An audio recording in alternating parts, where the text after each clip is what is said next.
Hello and welcome everybody out there in YouTube and D&D land. Before we jump into the action, don't forget to like, comment, and subscribe. Before we jump into the action, if you are interested in joining any of our games, we are trying to put together a New Year game for the Friday early time slot. We do have open slots available where we will start a brand new campaign at any level interval that the players desire. If you're interested in any of that, be sure to reach out to me and let me know. In addition to all of that, no, I think that was it. Yeah. So, go ahead and tell us what happened last session, Argan. So we sat down to dinner as guests of is it the Iron Oath? Is that the name of the nation? The Iron Oath is not the name; it's the Navy. Oh, the Navy. The Navy Iron Oath with a member of their order, Bernie Cragless, who had a bunch of information about different Volstruckers that they've been dealing with recently. It seems they've ran down at least 6 of them over the last period of time. He also told us about some of the other things they've run into, specifically some artifacts called singularities, and that they've collected at least 2 of them so far, but they are both in the hands of another member of the Cerberus Assembly, an Uladon. And then we had a whole bunch of other information about his very unique family with all of his different siblings that all somehow be different races, which revolves around the fact that his father is an ex-Volstrucker, and seems to be that maybe that is part of the mutation that he took through, as we find that all Volstruckers undergo some sort of mutation, but it is not always the same one. He did give us a little information about Tilly, the gnome that we've been looking for, who's a little eco-terrorist, and that she had started a fungal plague up in the Velden Thicket, and they had helped deal with that, but they have never actually seen Tilly themselves. Capriccio tells us a little bit of information he found out about the trees of life, that there's a total of 6 of them. 2 more here on Wildmount, 1 in Zorhaus, and 1 he doesn't know where, and then 3 others spread across the other continents. We also find out that Bernie's agreed to try to contact his father to find out if he would talk to us about what he may know about Tret and the Volstrucker program. So we're waiting to see if his father, Nathan Gale. No, Nathan Gale wasn't his father, was it? Was that somebody else? Or was it? Nathan Gale was the father of one of his companions. One of the other companions. Okay. I don't think we got his father's name. So we did find out that one of his brothers, Miriam Skyspeaker, is also a member of the Lyceum. And I am now in communication with him, as everybody else will find out later. And after we all had dinner and we shared some more information about what they've been doing, and of course a dump about a bunch of the stuff that we've read into,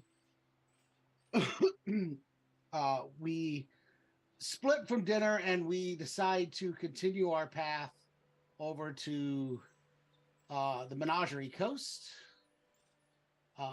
So we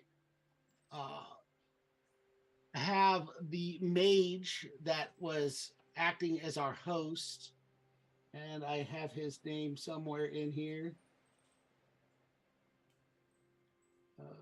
I can't find his name, but he ports us to Pheolin, where we run into an elf blade singer by the name of Keston, and his helper Charlotte, who is another ex-member of the Lyceum, only she was thrown out for having 2 wild parties.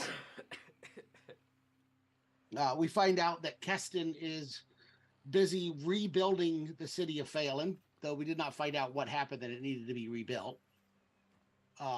He does grant Argan access to the teleportation circle they have, and then Charlotte teleports all of us to Port Damali after we purchase a bunch of wine from Keston. And there we found a hot dog vendor, and that somehow turned into Sinclair and Braska and Zurazar dumping a whole bunch of money on this goblin hot dog vendor to act as their realtor to buy property in the city of Port Damali, houses for Braska and Sinclair, and the starting of a new bar, tavern, house of business of some form for Zurazar.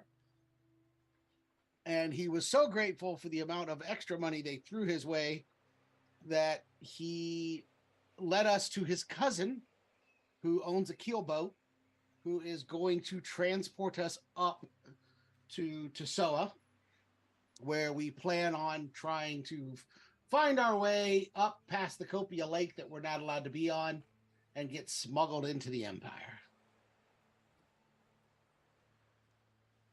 He's a broker, a hot dog broker. I mean, Broker. now he could be a fucking czar. That was it. That's all I have. Alrighty. So, everybody, as you are traveling up Keelboat towards Tosoa, the first day goes by during your journey. You have to pull off to the banks and rest for the evening. During that evening, you all notice a piece of paper erupts into flames in Argan's hand.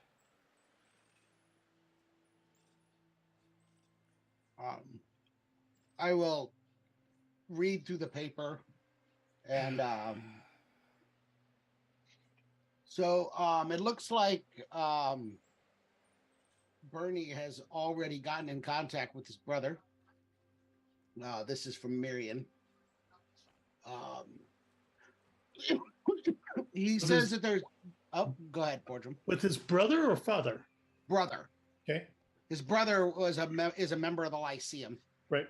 And also knows how to use the Ballstrucker paper. Evidently, they became aware of a sighting of Tilly in the town of Charis. And we're supposed to speak to an Etsy in Charis. And evidently, there is a Kraken at Charis. They don't have any more information about what that Kraken means. Or if they're dealing with the Kraken, or if we're supposed to deal with the Kraken, or what. But evidently there's a Kraken at Charis. And that was there's been a sighting of Charis or Tilly there. Though I don't know how long ago. Are you sure it's the Kraken? That's a pretty big deal. That's what his note said, is a Kraken. And you'll see me write out a note, and then it'll flash into fire. Where the paper disappears. Ooh. We'll How do you see if spell Kraken? Is that with a K? Yes, Kraken. There is it'll a be a plaque. C. It'll be a C when Broska gets a hold of it. There was a plaque in Phelan that said something about destroyed by a Kraken, or well, I was holding on to it while I was vomiting, but that seems weird. Where is this Charis? That's a great question. Hold on. I've never heard of it. I pull out the map, Joey, and All right. spread it out. Tell me what areas you have on your map. It's Right now, predominantly just Nicodranus. Wild Mount. Yes, but like, what areas of Wildmount do you have access to in your map? Thought it was the continent, but maybe I'm wrong. I know that we've had fine luck So, you have Fine. Graying Wildlands. in the Menagerie Coast. Yep, and you have I Isocross. believe that's not technically, yeah, that counts. And you have the Zemni Fields, correct? Yep. Now, But do you we have also anything? have the mountains we went think to go find Vecna's stuff, or Right, accidentally yes. found Vecna's stuff. It gets fuzzy when we get up above there, though. Like the Jorhas area is practically nothing. I've Just, got So a map Marrow of- Valley. The Ashkeeper Mountains, I think, was. We were in the southern portion of the Ashkeeper Mountains. correct. I've got a map from the Admiral's aide. He gave me a map when he was showing me all of the locations that Bernie had been to. Because I kept asking, where is that? Where is that? And he handed me a map. He never took it back, so I Roll still a- have it. Roll a survival check, please. And he would have taken it back. That's just the DM's mistake. Like he would have taken it. Oh, back. he was drunk and he was angry. The Admiral was not drunk. He was drinking. No. The aide. The aide. He was the not Admiral drunk. wasn't He there. was drinking. He would have asked for it back. Unless you made a sleight of hand check. 9. Oh. You do not see it anyway. I didn't anywhere. roll yet.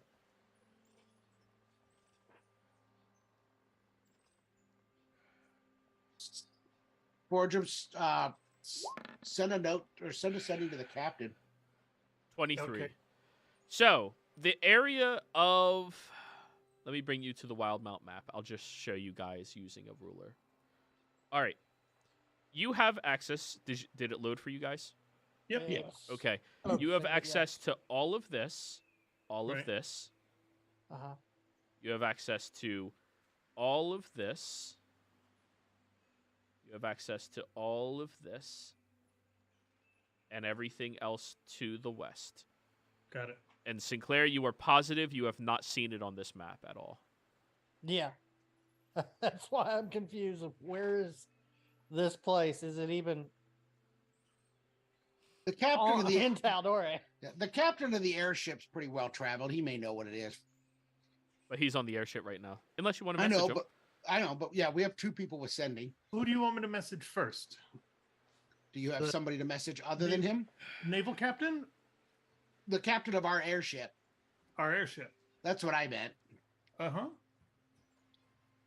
I gotta imagine he's fairly well traveled and probably has access to pretty good maps as an airship captain. Yeah. What was So, what did the note say? That there's a kraken and that Tilly's been spotted that way? Yes, and to talk to someone named Etsy.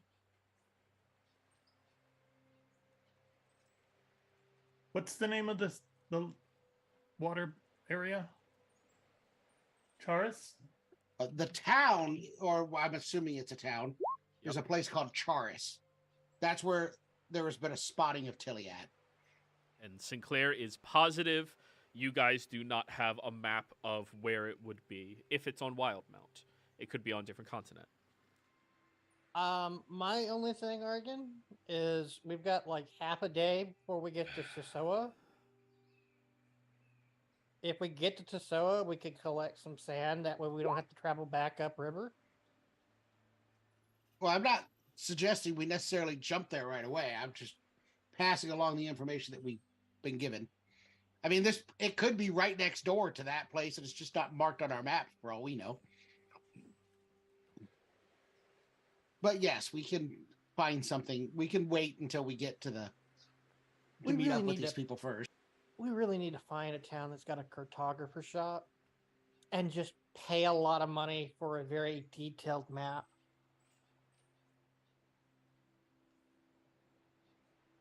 I mean, I could take us to Amon. I'm sure they've got a cartographer shop in there somewhere.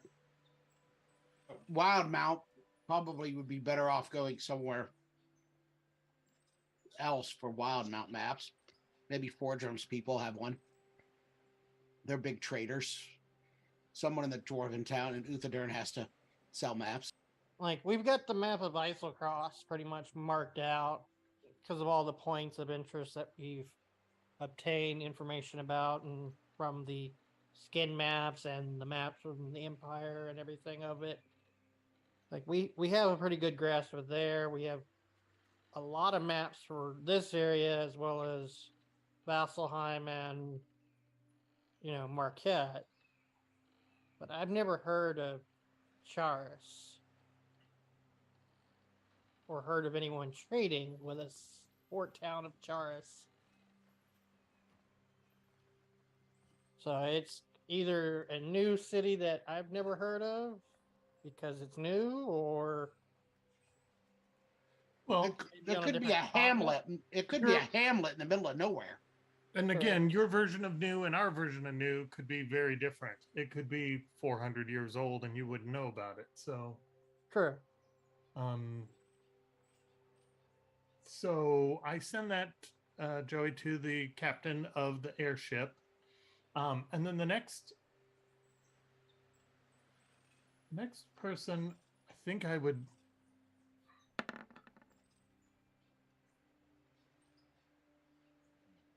Never heard of it. I'm not doing voices today, guys. That's okay. Never heard of it. Definitely not Tal'Dorei. Not Marquette, I'm pretty sure. Doesn't sound like anywhere I've ever been in Wildmount. Yeah. Can't really help you outside that. Sorry.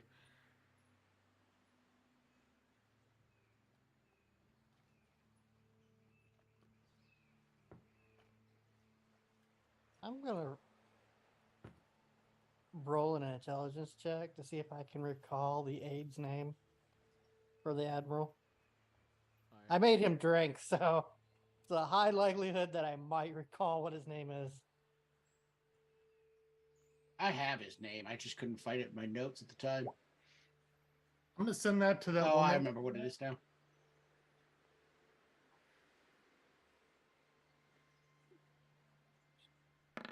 It's a good thing you sent that, not me. Jeez, 2 20s in a row. All right. Yeah, you It's remember skill his checks. name. Argan, if you can tell him, I don't have that open right now.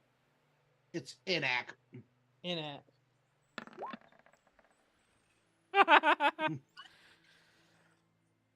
She still rolled higher than the dwarf.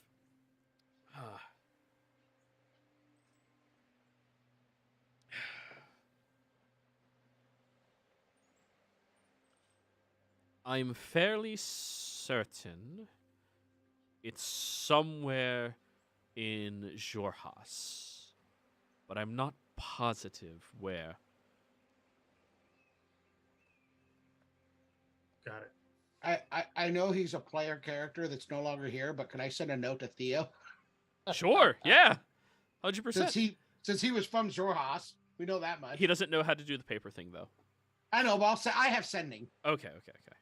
so I'll send him a sending.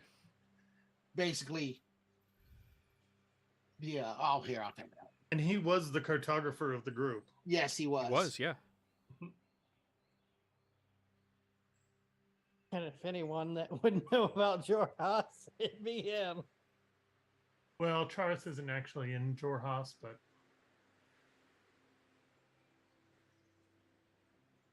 it might have been as he traveled. So, What are all these mystery notes? Oh, those are downtime things people never did. huh. I did all my downtime stuff. Yeah, I did yeah. too. I mean, like there's a bunch that nobody did. Oh, I'm just deleting them to make room for everything else. This game's starting to get real disorganized. I got to work on that. Well, we got a couple plot hooks for things that no longer matter too much, I guess. we got distracted. That happens with this group. Like the Archons. I don't know what you're talking about. I'm perfectly focused. Hey, look, there's a piece of candy. Cities of Ioun. I can't even stay Ooh. focused enough to remember that you have one of my toes. So I am counting on that. I'll eventually remember long enough. Also, what's that? Uh-huh. What are you talking about, a toe? Nothing. You're obsessed. Is this like a thing that you got? Toes? Hey, Theo, Argan here. Any chances you have heard of a place called Sharis, looking to travel there? Let me type it out.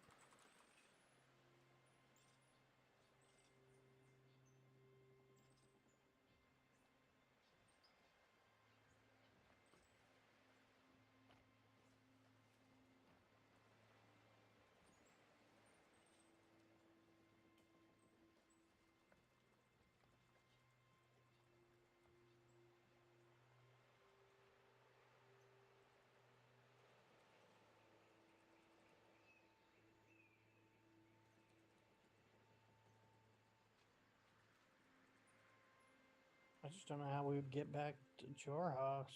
Get over to Jorhas from where we're at. We'd have to hire a ship captain to take us there. Same way we get everywhere, Pinky. I can only get us as far as the dash. That No. is as far as my sand goes. We're not going that way. I can get us to the Ashkeeper Peaks. That's you don't- Sorry, Nico If you don't mind revisiting the city of Vecna. Oh, that's probably not a good idea, actually. All right, let me count the words. 1, 2, 3, 4, 5, 6, 7, 8, 9, 10, 11, 12, 13, 14, 15, 16, 17, 18, 19, 20, 21, 22, 23, 24, 25. Yeah. Oh.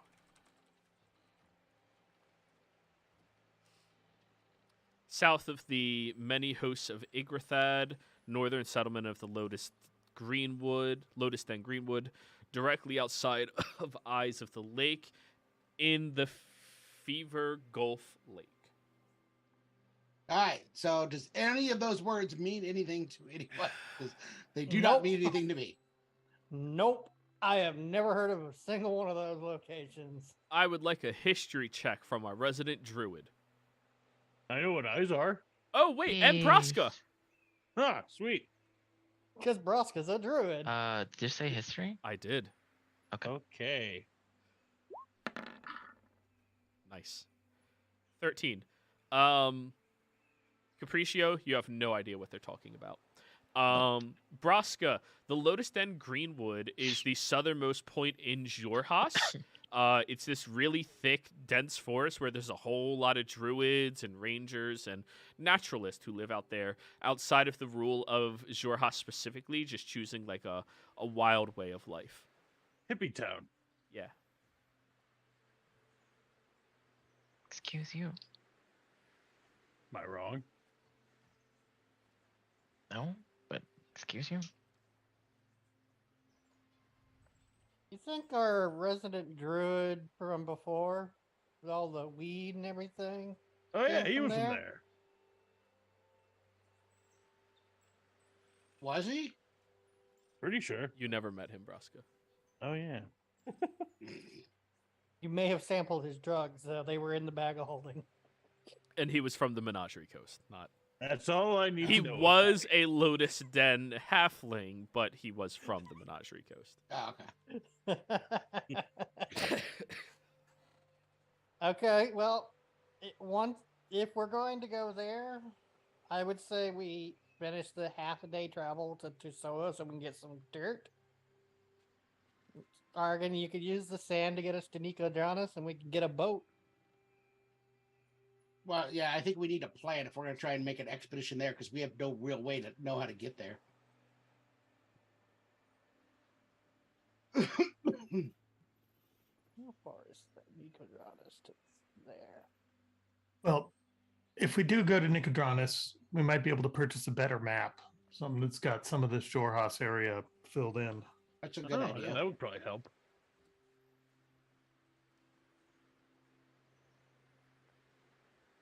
So step one, I say we do take a trip to Nicodranas. I haven't been there for a long time anyway. It'll be nice. Well, I agree with Sinclair. Step one should be to at least get to the town we're going to. But we don't need to come back to Tusoa if she's moved to this place. We're only heading this way to try and follow up on her path. Well, If but we don't ever know want to that. get smuggled into the Empire, though, Tusoa is the best way to do it, and why pay for a fare twice when we can just take a half a day, grab some sand, use some sand, then we go to a cartographer shop. We literally sailed a day upriver when it was going to take us a day and a half to get there versus a week on the road. I know.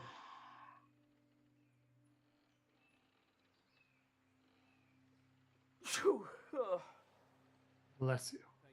That's you. Because we will eventually probably need to go into the Empire to find more pieces of Icky.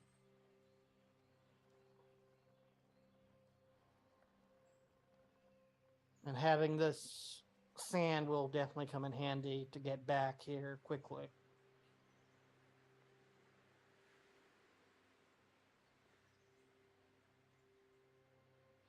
But I do agree with getting the map.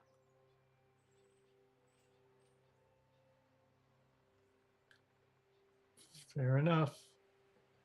I'll take over rowing for a little while. Just to give the goblin a break. All right, roll me a wisdom check to row.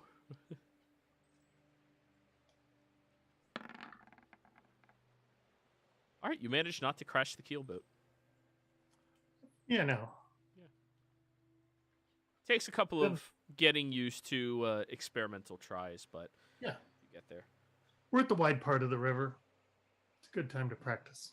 Yeah, and he'll let you go for a couple of more hours into dusk before you do have to pull off to the side and let everybody rest. So,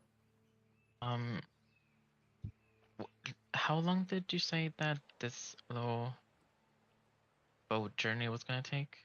another half a was it? day. You've Yeah. traveled for one complete day, so now you need a half a day.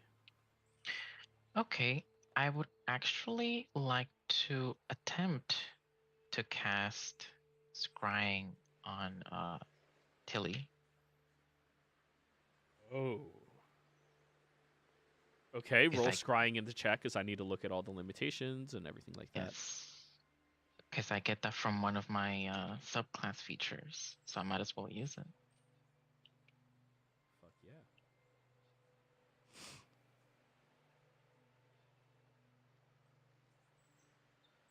Alrighty, particular creature on the same place as place of existence as you. They need a fucking spell check.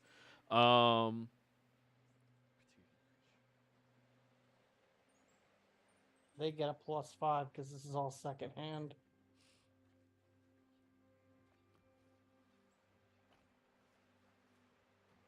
Okay, +5 to their wisdom save. Mm-hmm. Oh, jeez. Okay. And then it's a -2 because we have seen Wait, does the this description target? of them. Yes, it does. Okay. So it's a total of a +3 that they get to the bonus. You've heard of a description. You've never seen their likeness. Like a portrait, a sculpture, that is their likeness. Oh, okay. Yeah.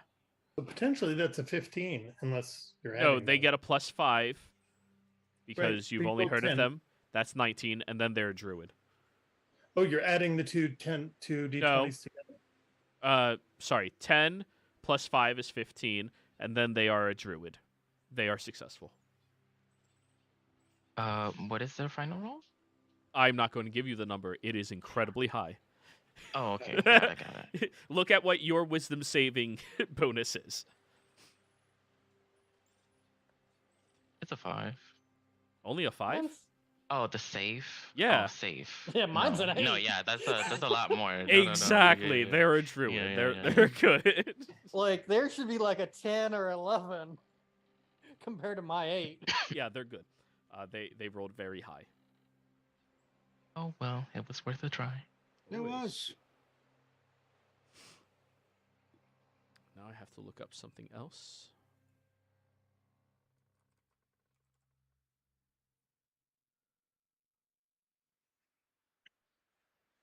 Nope. All right, cool.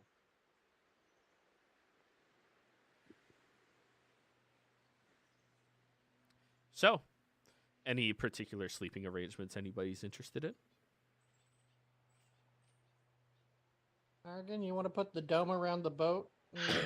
Me and you, and the rest can go in the house? I'm just gonna make the house with bigger doors, and we can drag the boat in. How big's the door? How big's the boat?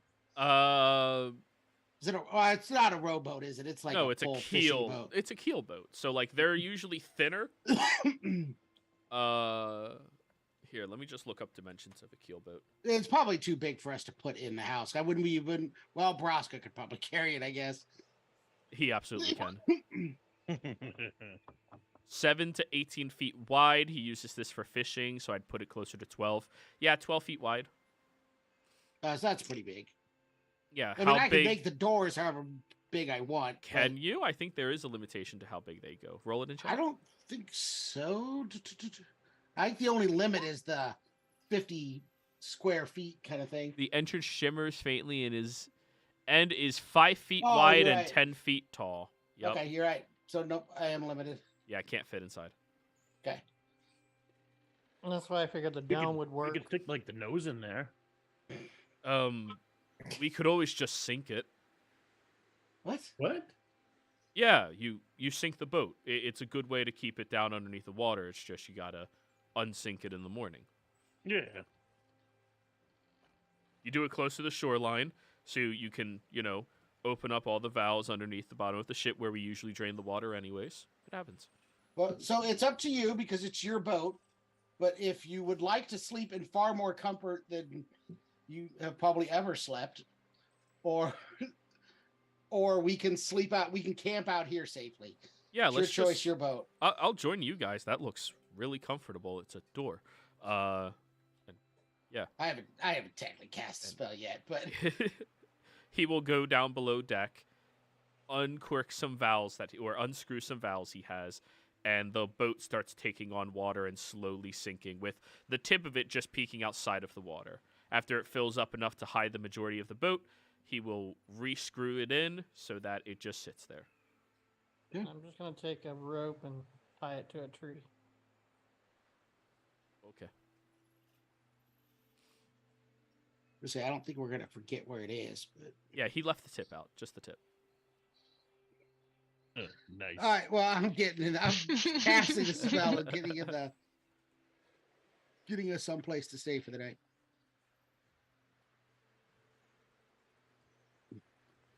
Once we're inside, I will have one of your servants bring me a pitcher, and I will fill it with wine for the captain.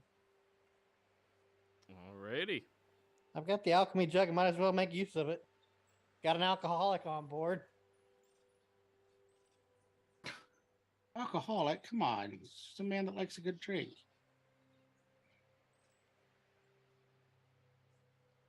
Thanks, guys. And he's going to drink heavily. And the food for 30 people plus Braska.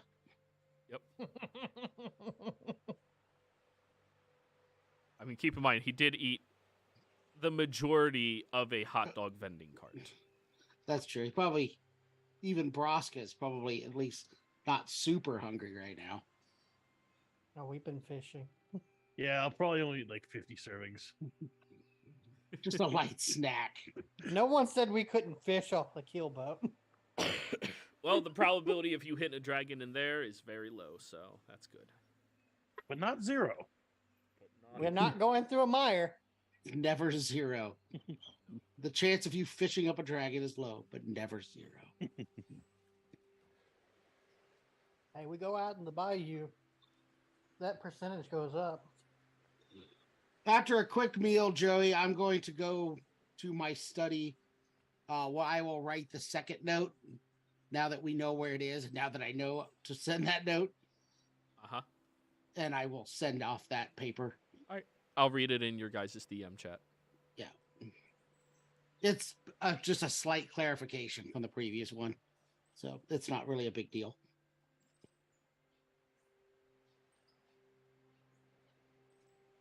So, Arkin, eventually will you teach me how to ignite this paper properly? I can't seem to get it to go on fire. Yeah, let him be able to share things across infinite spaces. That's a fair point. I can't get sending. Sorry. There will be times where I may need sending. Why? You got two people that know something. If you go unconscious and Forgem is cursed, I might need a way of getting a priest. Good Lord. I mean, that's a lot of ifs.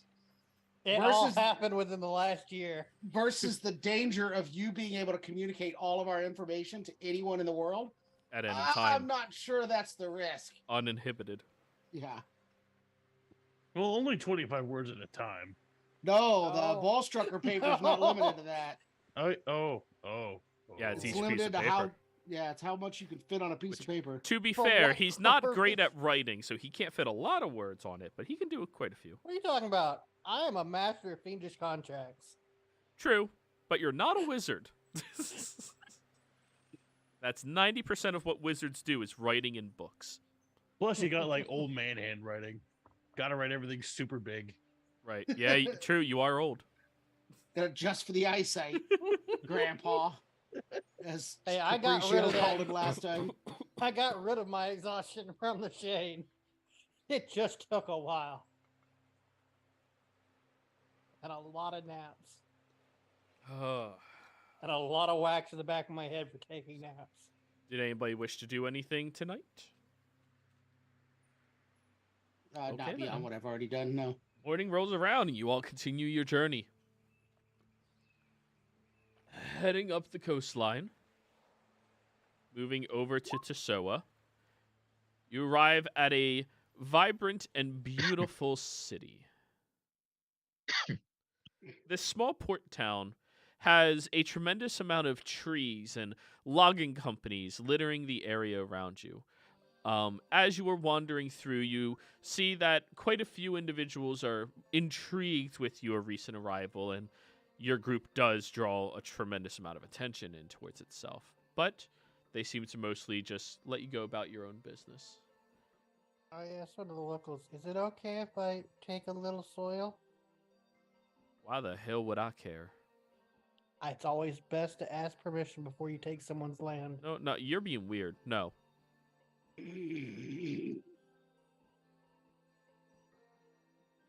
I mean, what else is new? On the him being weird front, Yeah. nothing. Just they're not used to it. That guy can take some soil. He points over at Argan. Who would we speak to about going upriver? Nobody goes upriver. Only the Kinayu people are allowed up there. Where is their settlement at? It's not really a settlement. It's some people in our community are Kinayu, and they're the only ones. But with the war and everything, we're not allowed to let anybody up there, or else we might, have to get into a little trouble with the Empire, and we don't want to. Just don't do it. Okay. What race is he? I Human? think in this settlement it's majority halfling, but let me check. Because they never told us what a Keanu looks like. They didn't. They just said the original settlers. Have brown hair, a funny kind of scraggly beard. This would be human. So Okay. I appreciate your time, sir. Yeah, not a And problem. thank you for the soil. What? I didn't say you could take. Whatever. I think we're going to need to be a little more nondescript than that. I was just being polite, asking for some dirt before I steal someone's land. I don't mean about the dirt part. You're fine about the dirt part. I mean the Probably. asking to be smuggled in up to the. I do That's- appreciate that you asked about the dirt. That's nice. Well, I figure if it's from a public beach, it's okay, but if it's from a settlement, it might be appropriate to ask before we just appear. it's a handful. Like you could potentially take some from right over there where it looks like it's a nuisance because it's been swept into that nice little pile. So that pile would be considered cleanup, and this pile would be considered a pothole. So I feel like with a little forethought, we could potentially take all the dirt we really needed. Well, the problem with that theory is you don't know where that dirt originated from. You wouldn't know where you started at. So you could appear in someone's house without realizing it. But if I take it from the dirt physically in the ground right here, Well, then, if we're gonna land where it is, do it over there. And I just point off into the bushes. okay. Do it over there so that we can arrive. You know, You see your handiwork, craftsmanship katana that you made me? Turn into a shovel and I dig up some dirt. I don't really know that it was meant to be that specific. That rules around that spell, but the way teleport works for us, the fact that we even have dirt maybe means we could land in the lake we were not supposed to be in at this point. I want to get some dirt from further inland. Then. let's say there's more. Yeah, there's more elegant things we could be acquiring other than dirt piles, but Like rocks. So, do you guys need me here to row you back or anything, or? no, you're welcome to return back to your home. Do you really not know, like, where you're going, who you're looking for, anything like that? You just. We were just We told really there's, do. the original settlers here can take us to the lake is all. No, we know who we're looking for. They're no longer where we thought they were. So where we were going isn't where we want to go any longer. What? I don't think you understood that any more than I just did. So, you guys were told of the location of the shack where you could find the individual. Oh. Yeah. I did not know that. North of Tesoa itself, kind of remote, there is a dock out there. There's an individual who lives there who frequently rows people up the lake and smuggles them in. Right. That we knew. Should we make contact with him then or her and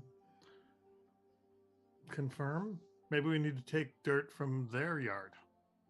I tossed the boat, the keel boat, goblin, a gold, and say, "Thank you so much for taking us upriver.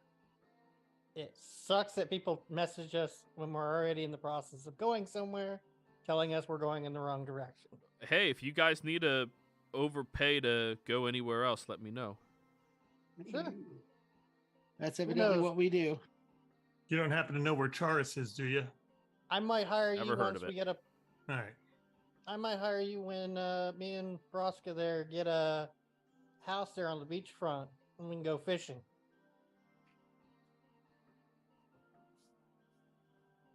Your cousin's helping us with that as our broker.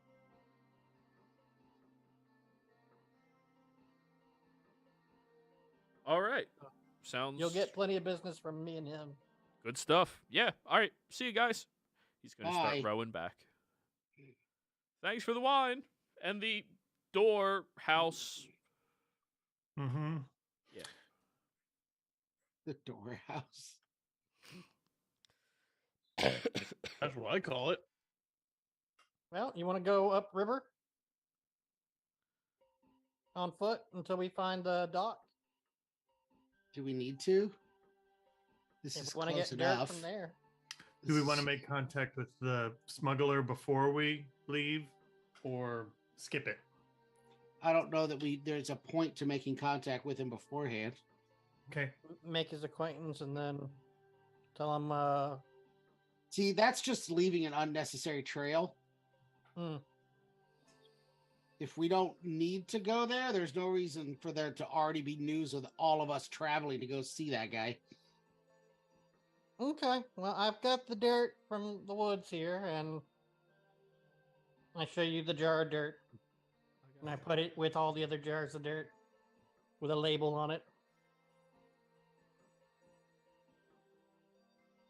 Are we leaving right away, or are we stopping to? Are we hitting up a tavern and having a drink? Are we doing shopping? What are we doing? Oh, you need a drink? I pull out I don't the need alchemy a jug drink. and I pour you a drink. I don't. That's really not what I meant. I It was say we just go. Okay. This town is lovely, but really, We need to get to a cartography shop before they close. It's why best we're to do going it to midday. Nicodranus. Here's the Nicodranus sand.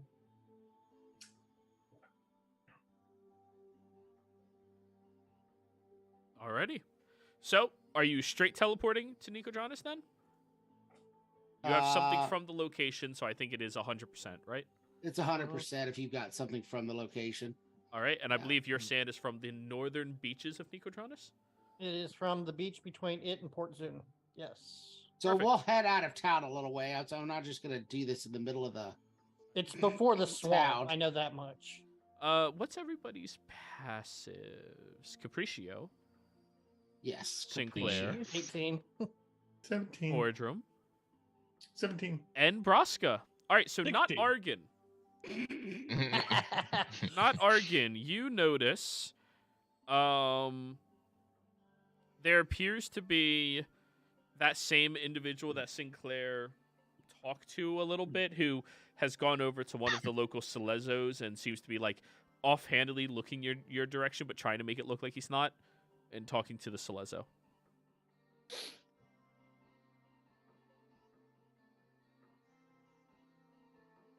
Cool. Mhm. I'm gonna go pay the man for the dirt. No. We should just maybe go. Well, it would be suspicious if we just go. Well, that's why we're walking out of the sight of everyone. Like Argon said, we're going to walk south and kind of disappear ish, and then literally disappear. Tell you what, if we want, in case they track us later, we can leave a couple coins on the ground where we teleport from. Why are we leaving money behind? You know what? I'm just gonna real Yeah, quick. It's gonna make the farmer happy, calm everyone's nerves. I'm just gonna go pay him for the jar of dirt and thank him for giving me a souvenir of my travels. So I go up to the Selezo and the man that's offhandedly talking about us. I'm following closely behind. Sir, As you approach over, the Selezo walks over to you. Hey, why are you asking about heading up into the lake? I lean against Argon's chair for the first time ever because this is probably going to take a while. my friend Braska here is taking me on a journey across all the lands, and we're collecting jars of dirt. I show him my bag of jars of dirt from all over Tal'Dorei, and I just hold out a gold piece towards the farmer guy and go, "Thank you so much for showing me where I can get the jar of dirt from." He looks at the gold piece, looks over at the Selezo, who shakes his head no and just like backs away. He said you were being awfully suspicious, asked him for things, and Well, we were told before we came upriver at Port Damali that we couldn't go to the lake unless one of the locals took us fishing. and who told you that? The Selezo at Port Damali? What was their name? You know, we're not It really was good the with that sort of asshole thing. dwarf. He's got a twin brother. He works at the port where we came in at, and I give him a description of the asshole dwarven brother. He The ti- wasn't an asshole. Or was it the asshole's brother? The Titan Neither of them were River assholes. is off limits past our milling facilities out there and logging companies. Oh, so we can't fish up there. I recommend you all leave. Okay. So does the farmer not want his gold for the dirt? No, sir. Okay. You want the gold for the dirt? You can leave now. Okay. We can't go fishing here. We'll have to find another Oh, lake, Braska. and the guard will like pull on your arm, Braska, as Sinclair's walking away. Can you be more careful about your friend there? I understand sometimes people need an extra gentle hand when you're dealing with them, but make sure they He's a- understand what they're doing. He wears the mask, so you might not be able to tell this, but he's also kind of old, so he sometimes gets a little confused. I got a grandpa. I understand, but just be careful. Questions like that can get people in trouble, and we don't want to have to arrest your big ass. Yeah, that wouldn't go well. Excuse me. Goodbye. The fish are calling us. There's no We must arguments find- with that statement. That's yeah, you're right. It would not go well. We gotta find us another watering hole.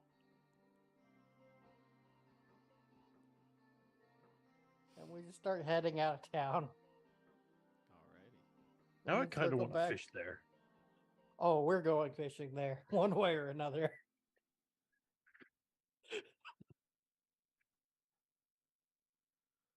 So Us. you walk outside of town and you cast teleport. Do do do do do do. You appear on the beach shoreline, a little bit westward of Nicodranus. Now it's time for you all to wander over there. Walk basically the way we came out to the marshlands in the first place. Back to the city quarter, I believe, Uh-huh. which is where all the shops were. Do the Selezos work in this town too? Yeah, all over the Menagerie Coast are all Selezos. Yep. Okay. They're like the navy protectors of it. They're the police / army / Tour other guides. law things. Yeah. Certain towns don't adhere to it, but majority of them do. I think they all do. I would Well, ask the nearest Selezo that I see. Excuse me, Sonny. Do you happen to know where I can find one of those old-timey cartography shops? My map's not doing so well these years. I think people still use maps. Yes, but mine's really old and brittle. Well, But does the new one need to be old? No. listen here, Grandpa. I can follow me, and he'll like hook his arm under yours to help like escorting you. Oh, thank you, Sonny. And I just hand him the gold that's been in my hand this whole time. Sir, this is a gold piece. Oh, I'm You know, sorry. take Can I it, pull really. out a platinum? Sir, that is not a silver. That is. Oh, jeez. Yeah, you're a no, very just- nice man. Just take it. He'll begrudgingly take now, it, and you'll probably get more by the time we get to wherever you're taking him. I don't want to take advantage of a senile old man. No, you're It not. makes him happy. Just let him. Sure, Sadly, with my intelligence, I would be senile. you I all need lost to. my headband. You all need to look out for him. There's a lot of people that might take advantage of that. Oh, trust me, Last we time I know. was here, they put me in one of those massage shops and took me to the back room. It was scary. Okay. You guys go find the shop. I need to go look for some spell components. I'll meet up with you afterwards. Alrighty. Thank you so much, Sonny, for taking me to the cartography shop. You're welcome, old man. He'll just pat you on the arm. Now, you walk into a shop that's less of a cartographer shop and more of a miscellaneous book shop. The individual back there seems to have a lot of used tomes, used books, a lot of old things, knickknacks, paddywhacks, whatever you want to call them. And you see the gnomish individual look over at you all.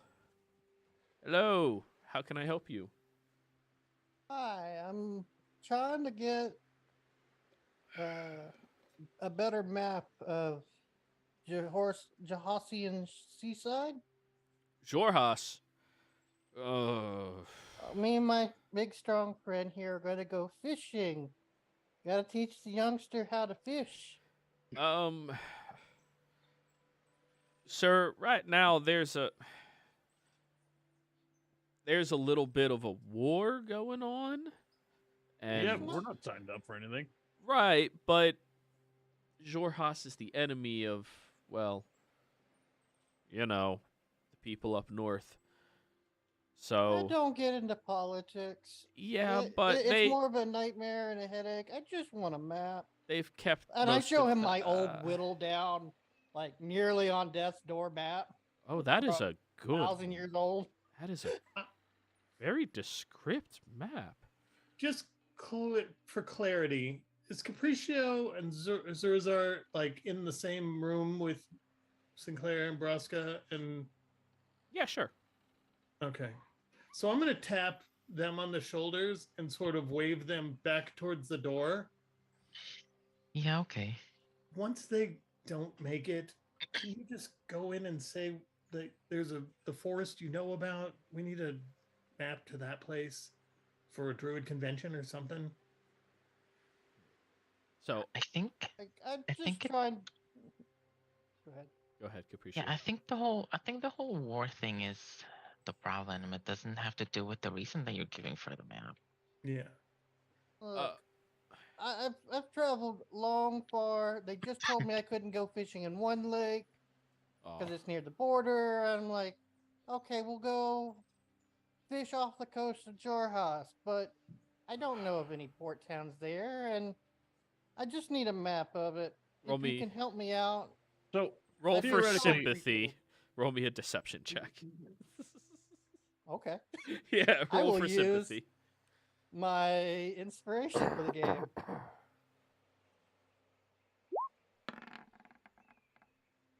Crazy. Yeah, good thing you rolled with inspiration against this common shopkeep. I don't know why I didn't roll with advantage, but okay. I mean, roll You don't again. Let's need see it. if you get higher. no. Oh, nope. Yeah, even an average roll would have beaten what they could possibly. Well, no, they could beat a 20. They cannot beat a 30. So, all right, old timer. I can't help you with a map, but I can let you know that right now there are some Dragonborns from Zarzith Kittrell setting up relations here with Zarzith Kittrell in order to create a union. If you go talk to one of them, they might have something. There's a small government building right north of where we currently are.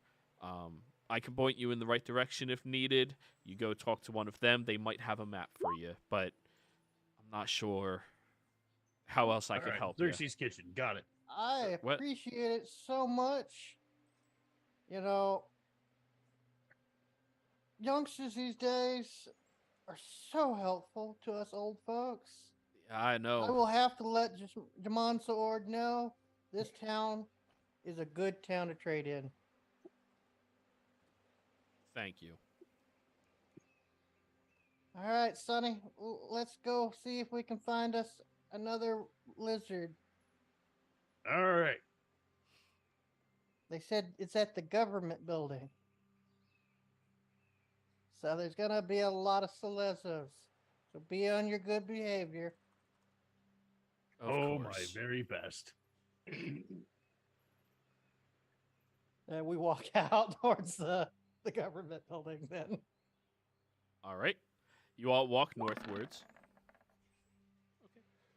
Just as we're walking, as a side note, I mean, Capriccio knows that it's a forest where a lot of druids gather. Why wouldn't it make sense for him? I actually don't know about that place. Oh, I'm I- sorry. I I- thought that I you rolled knew for where it. the hippie druids were. My bad. It's bye. No, I rolled for it and I. Oh, sorry. Roska's the one that knew that the drug dealing druids come from there. That's all he knew. That's all I needed to know. Okay. You know, not all druids know each other. They don't? Yeah, like I don't know No. any furbolgs. You know what's nice? If they're red dragonborns, I get advantage. Huh? I know every wizard ever born. I just assumed druids were the same way. Seems Actually, like it. circles are pretty isolationist. Yeah, same goes with warlocks. We tend to be loners normally. I personally like having a buddy. It means we can get into so much more chaos for the greater good. Alrighty. Argan. Oh, you're Yeah, not even I going to saw try it. to haggle. That is a preposterous price, though. You have experience with those objects because of Oh, your do I? previous companions, so. All right, I'll attempt to All right. try and haggle it down. All right, persuasion. Okay, yeah, this is why I probably didn't bother. Hey! hey, Half never price! mind. half price. All right. Let's go. A master. Sorry, Argon just needed component bullshit. Yeah. That's fine.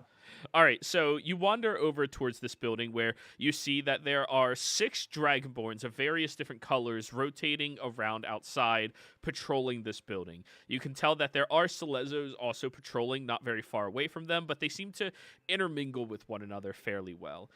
As you all come approaching towards the building, at first they're a little hesitant when they see Fordrum, but then when they see a pixie, a masked lizard folk, and a furbolg, they all kind of relax a little bit and nod at you all. And Do they see Fordrum? Yeah, they seem to get a little defensive when they see Fordrum. I wave at them. I have that same feeling. Hey, Wow, they got that wrong. how we doing? I'm doing well, son. I heard y'all are the delegation from over in Jorhas. No, not for Jorhas. Zarzeth Kittrell. We're our own community, not a part of the Jorhasian dynasty. Do y'all have good fishing over there? There's some decent fishing that happens. You can catch a dragon turtle. I'm just joking. It's already dead. Oh. Oh. Yeah. Well, Really nice me and- restaurant up there too. Hopefully our international relations go well. We're just we're having a conversation with a few of the representatives here over in Zarzeth Kittrell. They actually should be arriving. Oh no, they should have arrived like a month ago. Nice. Well, I'm from Marquette, from the city of Ankara. And We actually want to set up some relations with them as well. Are you a diplomatic leader or? yes, my granddaughter. Why is the dwarf shaking his head? The furbog is also Because it- shaking his head. My granddaughter runs our community and is in good relations with the leadership over in the main city, Jamon Sword. Gonna roll insight on the two of you. That's actually true. for me. Yes, but you're not a diplomatic leader for anything. I'm the eldest.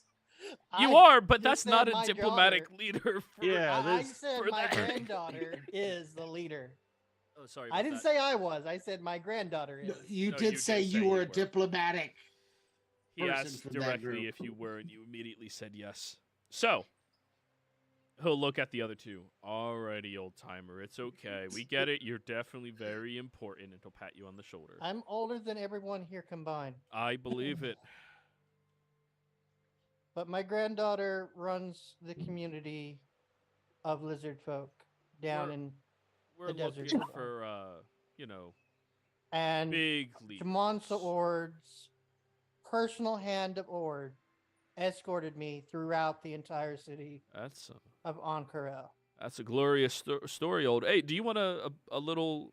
Hey, can we get this man I'm a just stool? trying to go fishing. Get this man a in your stool. He's telling territory. us some good stories. All right, it's fine, it's fine. And you see some Selezos are walking over, like, there's an old man disrupting the peace. But the Dragonborn step forward and like, no, we respect our elders. Here, sit down, old man. Tell me more. Like, Can I ask a question? Yeah, Have you gents ever heard of a city called Charis? yeah. We have a nice little trade route with them. Very small. I wouldn't use the word city. It's more of a village. You know. Oh, do you have a map of where it is? I personally don't. You know Why are you someone who interested? does? Well, I He wanna seems a go little fishing. suspicious again now that Dwarf's speaking. we have a druid with us, and Yes, and I pat Braska on the shoulder. Oh, nice. we hear that that's where some druids gather in that area. So, You're talking about the Lotus Den. okay. Yeah. Maybe. Yes. Braska Lotus said Den. that they get stoned and they go fishing. They don't do a tremendous amount of fishing up in the Fever Gulf Lake, mostly because the Gulf is so hot that it boils almost everything alive. Oh, that'd be fun. Or just hunting for fish sticks. But yeah, unfortunately, I don't have a map of that area. We might have something inside. We have like an entire little showroom of what Zarzith Kittrell has to offer people I who would- wish to join us. Love to be able to join y'all and help y'all possibly. Before I take you on the Uh, tour, why don't you sit down for a few minutes, old timer? Keep telling me about how the legendaries, your Mansa Ord is your best friend. Go ahead. Well, his Hand of Ord Uh-huh. are, amazing folks. And we don't need you to actually Yadali- tell us. We'll just time skip 5 minutes of Yadali you is talking. a great man, Yes. and his two subordinates So- are just as equally as great. We're going to skip past that because yep. And he will patiently wait and listen to you the entire time you are speaking. Even I could get old listening to this. Wow. Hey, I'm not lying. No, he'll just listen. He just thinks you're a senile old man. I think it's generous of you to say that only took 5 minutes. Very fair.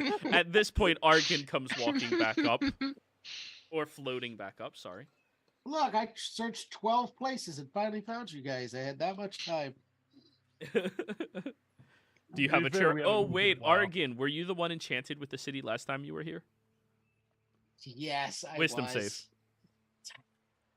For And the Braska? second visit? I'd Yeah. forgotten about Until that. he succeeds, he is susceptible. Did anybody else fail? Braska. Braska? Okay. God damn it. Jeez. All right, I need both of you to remove 15 gold in just random bullshits that you have. But you all do see on the back of Argan's chair, there's this nice little windmill fan that, because of the breeze, just keeps rotating on the back of his head, cooling him off. What is it with this stupid town and my wisdom saves? I go in front of the fan and I just go ah. Luke, I am your father. We've all done that a million times. Of course. Oh god, yeah. Mhm. But if y'all need someone to reach out to the Hand of Ord to let them know you're coming, I could definitely have. And I point at Argan and go, our Goliath friend, send them ascending. You do remember, Sinclair, that the Hand of Ord were not friendly to us. They were guarding the city from us Yeah, Dolly was going to deliver something personally for me if I died. because he had to be threatened into it from the merchant. It was not out of friendship. You completely misread our entire situation down there. It was I friendly. say again, what else is new? It was not friendly in any stretch of the imagination. They So, let us destroy a tavern. This is why I think Sinclair has not been acting this entire time. We paid restitutions for the tavern we destroyed. They did not let us. yeah. So, You guys paid for that? Yes. Yes. So, after sitting outside for indescript amount of time while Sinclair tells stories to the guard who is ever patient listening to you, is anyone here proficient in Draconic? Me. I am. Okay. The two of you would know that Dragonborn communities they usually have a stronger emphasis on battle or of learning, one of the two. And as such, usually people who live too long within cultures and communities that produce wizards or soldiers don't usually live too long without reason. Therefore, they show utmost respect the older you are, because it is their belief system that if time didn't kill you, probably nothing will. Oh, Sonny, you want to see what I used to kill the lover of Radzadanov? Wait, you killed a dragon? Why? He tried to eat me. That, I mean, did you go into his Self-defense. territory? We were on a merchant ship. It's an flying through unnecessary desert. story that we don't need to share, Sinclair. Regardless, it was an unfortunate situation that was our death or theirs, and unfortunately, it had to come out that way. But I show him the fancy sword. God, isn't Sinclair wearing the face of a dragon? Yes. Yes. It is a pure red blood dragon. Yeah. Alrighty. Let's Gives me advantage on all charisma checks against red dragonborn True, and true. red dragons. So, after you sit there talking for a while, he does let you all inside of this nice little building they have, embassy of sorts. The foyer has a lot of different interesting pieces. There's quite a few unique looking gems and metals that are on display. There's a handful of very nicely, finely crafted metallic objects that look very difficult to actually produce. And there's even quite a few maps of the surrounding area. And he starts taking you on a tour, going over each of the different gems, the metals, and how, because of the way that Zarzeth Kittrell is and because of the location they're in, a lot of the metals are incredibly enriched and very difficult for many other communities to farm, but they've been able to do so in over the past 100 years or so after they had to flee Draconia and produce their own community. As such, there's a lot of unique gems and metals that are indigenous only to Zarzeth Kittrell. And they are looking for, families to come in and start setting up shop as well outside of them to, produce more and stuff such as that.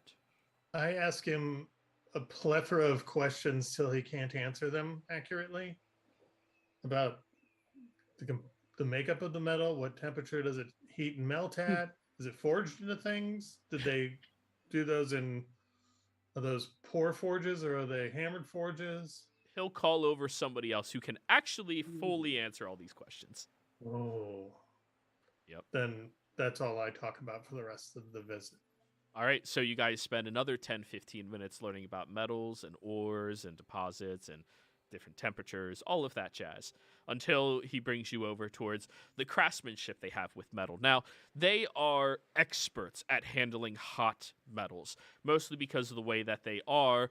Most Dragonborns are highly resilient to fire in general, meaning they're able to more actively work with it while it is still hot, molding it how they see fit and getting a level of intricate details put into it that most other forgers cannot do.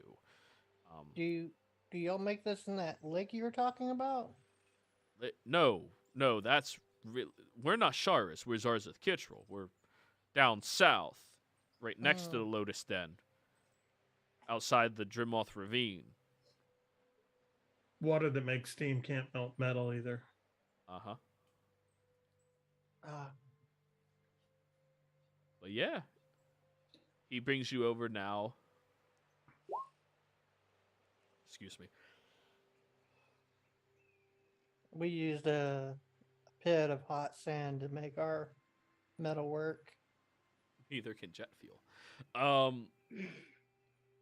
Now that he brings you over to the metals and goes over how they're forged, and you can see the level of detail that they put into this. They definitely make it more practical than anything, but it still has a ornate level to some of these constructs that they've made here. You see there's a few blades that look ruthless in nature. They're toothed around one. It's serrated on one side, so if you end up scraping across somebody, you can still cause the target to bleed for an extended period of time. Right. It's definitely meant for more offensive use, but it's very good. And then you even see that there's a hooked blade that has a guard position that would be perfect for parrying and grabbing onto the blade and maybe disarming somebody. A lot of fighters like to do stuff like that, Fortram, you're aware. Yep. And then they get over to all the maps. May I sketch some pictures of this stuff? Or do you want me to just commit it to memory?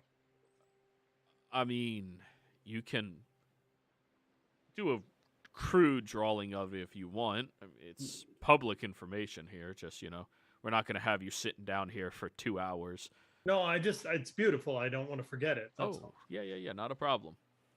Thank you. And the only I know it portion gives me ideas. the only portion of the map that they have on display for you is everything I've labeled down here. Which, with the information you all have, you being proficient in survival, you can discern that Shares would be somewhere around here, the Eyes of the Lake would be around here, and the Fever Gulf Lake would be here, and the many hosts of Igrathad would be over there.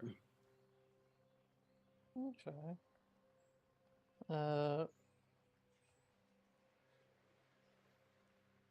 Do y'all have any goods from your territory for sale? Before we get past there, one quick question. What are, and I point to these mountains here, what are these mountains? Are those the Ash Keeper Peaks?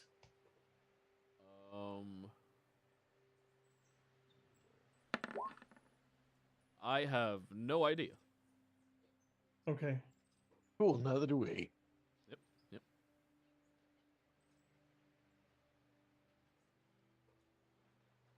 Just trying to get a point of reference.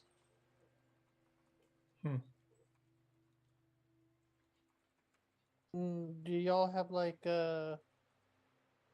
any goods that y'all do sell or anything like that? Or you said y'all have some good fishing out there. I'd love this to take map for my sale? sonny out fishing. Well, it's south of Zarzeth Kittrell, right out there in the bay. Or if you can get down to the White Dawn Lagoon, there's a lot of good fishing you can do out there as well. It's really, really blooming right now after the recent killing of a dragon turtle that was kind of harassing that area for a while. A lot of the wildlife has started to bloom, so much so that we've actually added fish into our primary diet again. Well, that's good. Yeah, when a bad predator gets knocked off the food chain, it lets all the good fun fish into the area. And it was the Sorry to worst interrupt. predator. Is this map for sale? No, it is not. Okay. This is for display so everybody knows, what they can expect. We want to show off what we mean if we're talking about anything. Would you allow my Goliath friend here to make a copy of it? Well, I think your Dwarven friend already asked me that question. And he can make a crude one, but you're not going to sit here for multiple hours. Right. I'm not much of a cartographer. But you said that the dragon turtle was outside of Zarzeth Kittrell, right? When they opened up, that you had all this problem with the dragon turtle. Yeah, south of it. It's dead now. We've turned its carcass into a... Which does sound fascinating. Yeah, we turned its carcass Dragon turtle into restaurant. a restaurant. Yes. Yes. I'm Do you drawing have that. any extra scales or anything? What? From the dragon turtle? Nah, we've already completely used everything. So I realize that you're set up here as, I'm assuming you're mostly here to set up as you're trying to bring trade and people into your area. So, but is there anything that you guys have? Any example of the stuff that you make that I could buy if we do travel around a lot. We see a lot of people. Fordrum's family are big in trade. Well, if you're interested, next time we see them. If you're interested in going to Zarzeth, we do have a vessel that we've been muling people back and forth with. People who are interested to become citizens over there, or, join our culture community, learn more about it. We leave every other day or so. You got lucky. We're leaving tonight, actually. Well, that'd be perfect. Argan, you did already pick up a ticket to a juggling act where apparently they juggle fire. Oh, but tonight. I have a ticket for this fire juggling thing. It's so cool. If you ever go to Marquette and go through the port city of Shamal, lady that runs the clinic there, Miss Marbles, this is her lodestone to get from Shamal to Ank'Harel. It'll help your embassy make relations there. And Thank you so much, old timer. And I hand him an actual lodestone. We would love a ride to Zarzeth Kittrell. Alrighty. Now, none of you are diplomatic leaders, correct? At all? No. All right. Well, you're going to have to pay the fee for the ride, which is relatively cheap, all things considered. It's 4 gold for one way. Like I said, my granddaughter's the one in charge of our conclave. Yes, of course she is, but I don't think that's something we're really interested in, old timer. Thank you, though. So it's 4 gold a person. Yes. Okay. Which for a boat ride is. Yeah, but it's a big jump forward, and we don't have to try and find. We wouldn't be able to hire a boat for less than that, anyways. So. True. Here, I got it, and I hand him 2 platinum. That covers all of us. Oh, sorry, Zurazar. 2 platinum and 4 gold. Damn it, Zurazar, fucking up the math. Not a problem. All right. Well, then they'll get you situated onto the vessel. It isn't a super. It's not like a cruise ship. It is more of a galleon war vessel that they have, that they will be able to allow you to, have your own quarters, but it's not really private quarters. There's sheets that separate each of the cots that they have hanging up. Hammocks, that's what they're called. But yeah, I think with that happening, we can now go on break, everybody. We'll be right back. Right.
Hello and welcome back, everybody out there in YouTube and D&D land. Don't forget to like, comment, subscribe. If you're interested in joining any of our campaigns, we do have slots available. Be sure to reach out to me and let me know.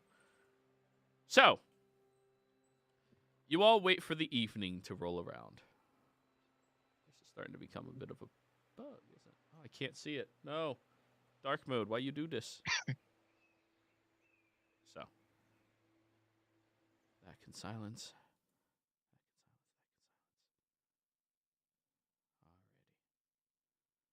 Oh yeah, I didn't set up the music. Fuck me. So, midday, everybody. As you're all gathering together over on the port side, you see that there's this beautiful, large vessel already positioned there that have a number of Celezos and Dragonborns guarding and patrolling around it. As you all are being invited onto it, you are okayed by the guard who had met with all of you previously today, and they allow you onto the ship. The very simple, quaint accommodations given to all of you is, well, just that. It's simple and it's quaint. It's not anything that's too lavished or anything that you would be too excited about. And unfortunately, because it is a moving object, Argon cannot produce his door, so don't even ask. It is a fixed location. You would be expelled into the ocean. So, as you are sailing away on this vessel, you see that a handful of the individuals on this ship seem to be, well, adventure hungry, let's say. They seem excited at the prospect of going to a new land to all of them, and they're excited to discover what there is to profit off of inside of Zarzith Kittrell. You even catch the whispers of a handful of individuals who aren't really speaking too loudly, but thanks to everybody except Argon's perception, you're able to discern that they are local farmers of the Empire that had to escape the Empire for different various reasons. What? Luckily, you all are traveling on the ship very smoothly and easily. As you are moving across the landscape. Oh, that's the wrong song. Okay. Is this it? I believe this is it. Nope, that's creepy. Nope, not that. We're not creepy right now, guys. Don't worry. Storm about the Kraken. Here we go. What? As Your you're note all, said there's a Kraken. Not anywhere near here. as you are all traveling across this landscape, across the ocean, you see that there is a human who's leaning up on top deck over the railing, smiling at the open world, and periodically there's a handful of people from down below deck who come up and, greet him, talk to him about things, and he smiles and nods and lets them go about their business. And as the individual is doing so, he looks over at Braska and tilts his head to the side and just gives a little chuckle and shakes his head. Braska, roll me a history check.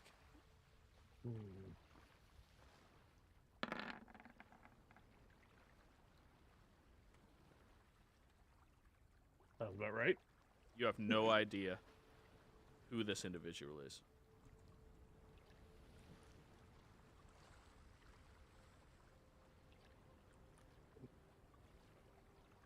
But he seems to recognize you. Well, I know I didn't meet him through work because he'd be dead. Not necessarily. It could be one of those Slayer guys that you're now affiliated with.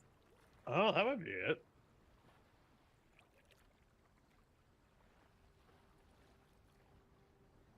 Maybe he's an avid fisherman like us. Hey, you fish? He'll tilt his head when you call that out and... No, I don't, actually. But What? I am... You really don't remember me. To be fair, I don't remember a lot of people. Maybe this will help. He wanders over towards you, pulls out a deck of cards and does this very quick sleight of hand trick that causes the deck to fly up above his head, shuffles in midair, and then catches all of them very quickly. My blade immediately catches fire. Oh, that was badass. That's what you said last time. Hello, it's I can believe Wandrich. it. I am the showrunner of Wandrich's Carnival of Curiosities and Wonders. Is that a Fey deck? No, it's a deck of cards. Okay. I put my blade away. Little testy, huh? It's all right. Not everybody I lost enjoys everything a good I show. own to a Fey deck. Ah, see, that's why you always have to read the cards before you use the cards. He gives you a wink. What was the guy's name again? Wandrich.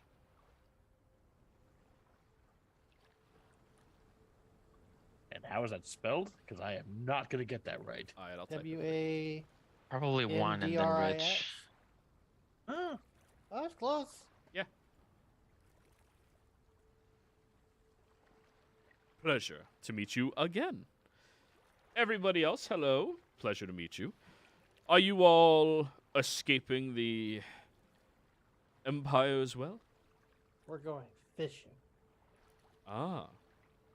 I'm missing the fire eaters. That's all I remember. Well, you're actually in luck. Our fire eaters are on the vessel here tonight. We all are looking for a change of pace as well, trying to get out of here, you know? Oh, that's cool. Were Mhm. you well, that just traveling? worked out. Were you traveling the Empire previous to now? You mentioned escaping the Empire. Yes, many of us are native to the Empire, actually. But our time there as performers seems to expired. So we are now in the process of trying to find alternative routes of entertainment for individuals. Have you been traveling performers before? Yes, all over the Empire and the Menagerie Coast. We've done one show up north, but we didn't go too terribly far. And now we're branching out into the wonders and beautiful location of Xhorhas next. Well, if you Oh, ever yeah. go to Shamal, they could use some new entertainment. Whew, that would Since, be expensive. We're a troop of 99. Oh, Yes. Admittedly, Well- quite a few of us have already got onto the vessel and are heading to Zarzeth Kittrell. My brother, he's going with them as well. And there's one other group past all of us who is going to be going. I just wanted to go second to make sure that, you know, everything's working and everybody was settled in town before leaving.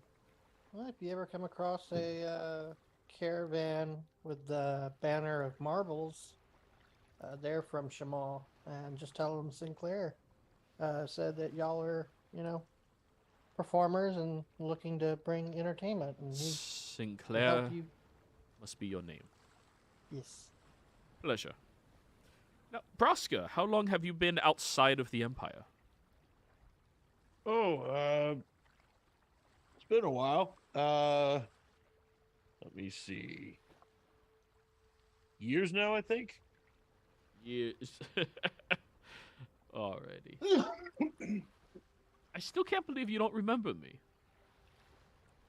Like I said, I meet a lot of interesting people. Right, but you came by my troop that one night, and there was, you were excited for something, drastic to happen, and when you doze off after, drinking too much, there was that massive bar fight that happened that actually turned out to be like a attack on all of us, but it was already handled before you woke up, so you were pretty upset after that, actually. Oh, I missed a fight? God damn it. That's exactly what you When said last don't you time. miss a fight? No wonder I didn't want to remember that. I'm so sorry for making you remember that, sir. But how about the rest of you? None of you have ever been to our show or performances? I've never been to the Empire. Oh, it is a place. I keep hearing that same In all honesty, comment. the majority of the people that live in the Empire are beautiful, beautiful, very kind people. But there are quite a few bad heads for each kind person you meet. Well, that's anywhere you go, really. I'm from Marquette. Did you do a show in Trustenwald a while back? I did, yes. I think I've seen it. Wonderful. We actually perform quite often in Trust and Wald. That was the location that, well, not the last time I performed there, but a year or so before that. That was the location where everything happened, Braska, where you got upset.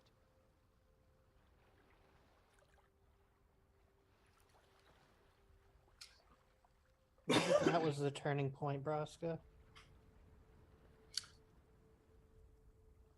Joey, am I remembering correctly? Is this the traveling group that was performing where the murderer was in Trustenwald? You mean the theater? Uh-huh. No. That was an orchestra performance. Okay.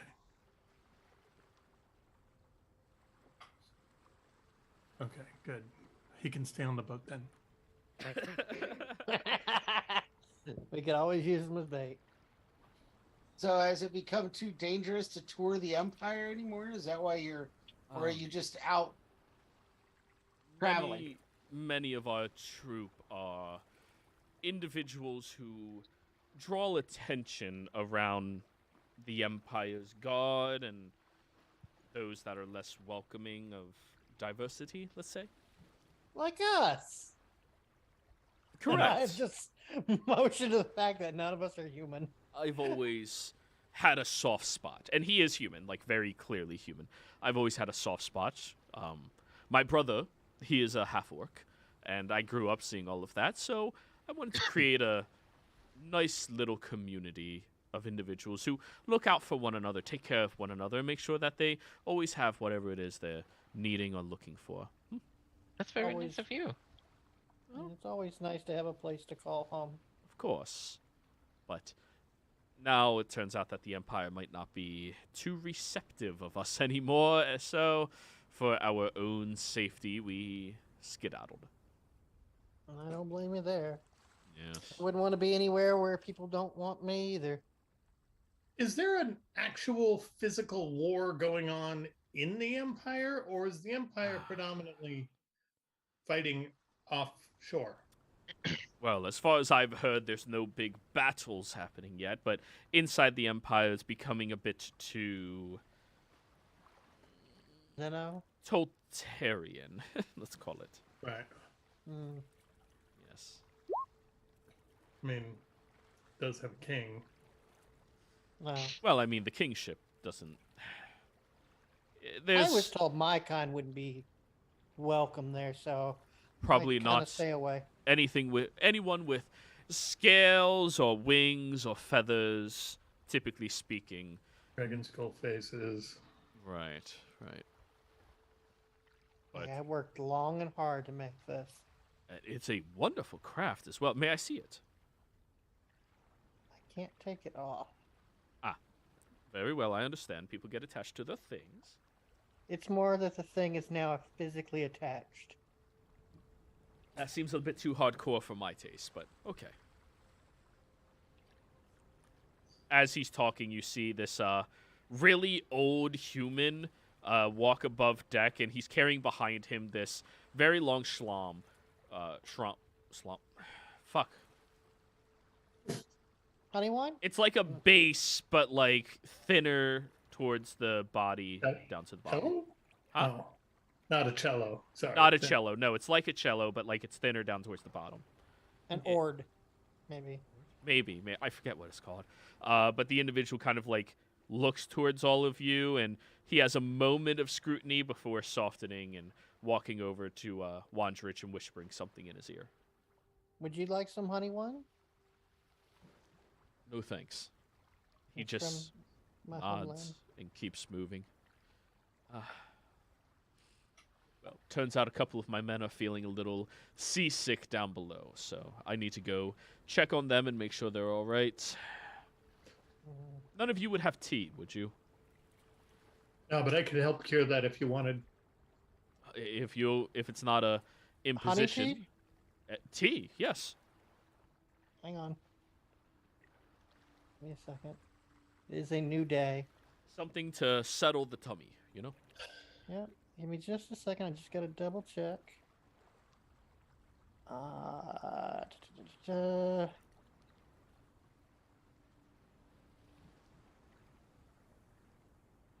have water with mango or honey water. Honey water? Yes. Is it hot? Well, we can It make it can hot. be. Yeah. And I make 8 gallons of honey water. Grit, say hi to all of them. Hello. Sorry, Grit's a part of our security of the, show, so he's a bit less talkative for everything, but very nice guy. Okay. I'll head down below deck. And once you get down there, you see there's a good 20 people in the bottom of the ship. Quite a few of them he starts checking in on, and turns out that about 6 people are currently seasick right now from his troop. Mr. Wandrich said that y'all could use some tea. Here's some honey tea. Yeah, please, And thanks. I tell the gourd to make it warm. So it'll be warm when it comes out. Yeah, sure.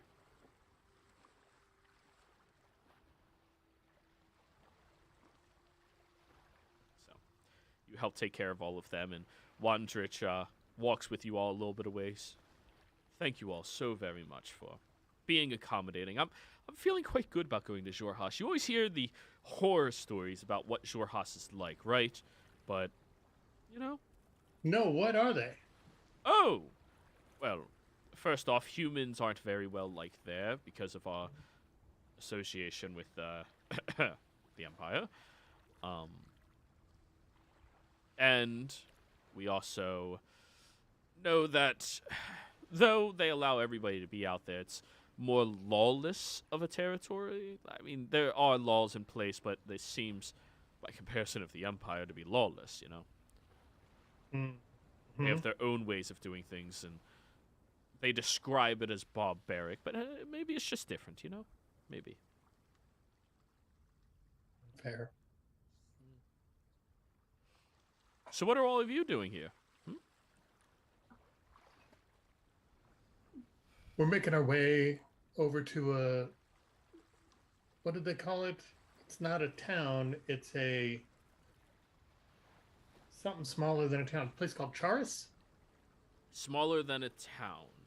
A Hamlet? community? Village. I A think they called hamlet, it a village? Yeah. Yeah, I think they called it a village of Charis. It's over in the woods just near them. From what I drew, I think it's north. I don't know, what is that? Sort of northeast of Zareth Catral. But we'll see. Oh, that sounds wonderful. We're looking for someone. Hoping we can come across them and help them with something they're trying to do, and they'll help us. Stuff like that. People helping people. That's how we are. That is the way the world should always be. Agreed. He gives you a very wholesome smile. Well, Nice. if any of you, need anything that I can help out with, be sure to let me know, okay? Very grateful for anybody who helps take care of my troop. Anybody know how long this trip is? 3 days. Do we arrive on the 3rd day? Yes. Okay. In that case, just for future reference, I am going to be scrying 1 for today and then twice more for the 2 other days out of the 3 that will be traveling. So 3 times. I'll be scrying 3 times. Okay. Or attempting to. Right. So we're gonna roll their saving throw real quick. They have a +5 plus Druid. They are successful. On the first day. Second day. You know what a kraken is? I've heard tales and stories about it. +5 plus Druid. They are successful. Yeah. Third day. They are successful. Oh, they have advantage. Yes, they do.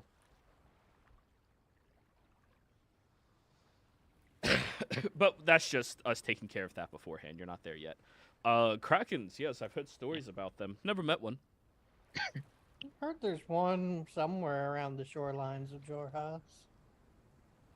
I like to go fishing, and my friend Braska loves fishing with me. So either we go fishing in the lake or we go fishing for kraken. Either one works for us. Wonderful. Wait, you're actually going to go seek out a kraken?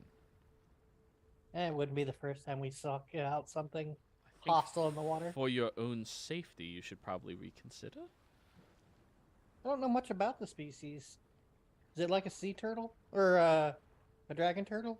I read a plaque that said that it destroyed the city of Phelan at one point. That wasn't a kraken. That was the Crota? No. Rosa? No. Croatoa? It was something big like that. But no, krakens are. Imagine a squid, right? Uh-huh. That's body is the size of a dragon turtle. And each of the small? limbs are as long as a city block. So bigger than an ancient dragon. I've never met one of those either. But the way the stories tell them is krakens have found ships across the ocean and have bitten into the hulls and used the tentacles to wrap completely around the ship and smashing and consuming it into the depths of the water just to eat all of the people on it. I've seen Sounds nightmares about effective. krakens, but I've never seen one in person.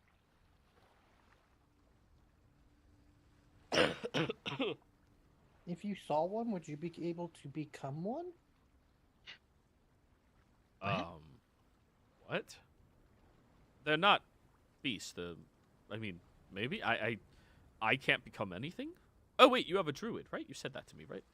Hi. Hi. That's me. Pleasure. You know, it has been such a while since I met a fae who wasn't a complete. Well, I don't know if you're a complete dick or not, but yes. Mm. Sorry. I'll take that as a compliment. The last one I met was a bit, kind of threatened to murder Rambunctious? everybody inside of my troop and claimed to be some type of king that we were impersonating and was a bit of a problem. I've heard that we tend to be polarizing. Yes, so by my definition of dick, I mean he did kill like 12 people. Luckily, we had a group of friends there to help us with them. Nice. What kind of fae were they? He called himself the Mimicking. Do I know he might be? You can roll me a history or religion check. It's all the same. So My court, if you ever get a gift from someone, you always want to return a gift as well. So, on a 10, a fae cannot just claim the nickname of king. That is a title, and those that are in charge of courts or courtly duties would murder any fae that would claim that title without being a king. So either it is an incredibly elusive fae, or it is actually a king of mimics. okay, that's an interesting thing. Yeah. You said it's a mimic? Mimic king. That's the box, right? It tries to eat you? Well, a box, a picture, a sword, armor. There's a lot of them. that Yeah, we they're were. they're a bit more unsightly than boxes. But apparently we had pissed it off, and now we are. Well, luckily I think it was handled and dealt with, but yes. Now we know not Okay. to claim the title of the king. No, you don't want to do that.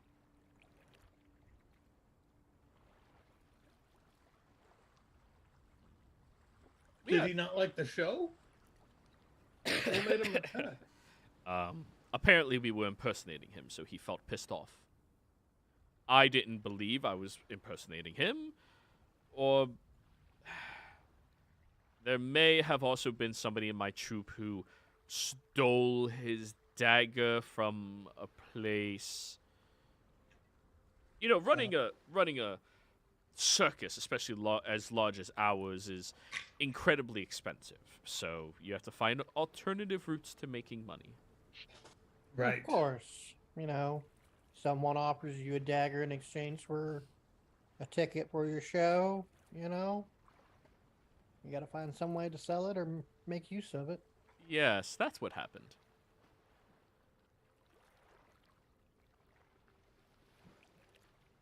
Hey, I look at the bright side of things. That is exactly what happened. I'm pretty sure I don't believe him. That'd be fair. Very fair. And you seem very scholarly for Goliath. I believe that would make you more of an old lineage Goliath, correct? That would be a pretty good assumption. I've studied many different cultures and communities. Giant is one of my fondest languages that I've been learning recently. Yeah. It's always good to expand your choice of languages, and I will say that in Giant. He will speak in his form of Giant and say, I agree that spam is delicious. He wasn't that far off, you know? No, that's... Well, you know what they say. If you speak to a man in your language, you speak to his mind. And if you speak to him in his language, you speak to his heart. That is always what I attempt to do. It helps with communication, helps build trust between people, and makes the world better. I believe if everybody shared a language with each other, there would be a greater understanding of this world. Well, that's probably true. I don't know that I can deny that. Well, common is pretty common, isn't it? No. That's my understanding. Well, it is, but you know, that's not people's There's- language. You know, it's just what they speak to bridge the gap often. It's common old doesn't common. mean anything to people. You know, like if I'm speaking to you, would you prefer me speaking Sylvan in order to better communicate more easily with you, or maybe to my dwarven friend over here, speak to him in Dwarvish, you know, just to show an appreciation and understanding of his culture and community.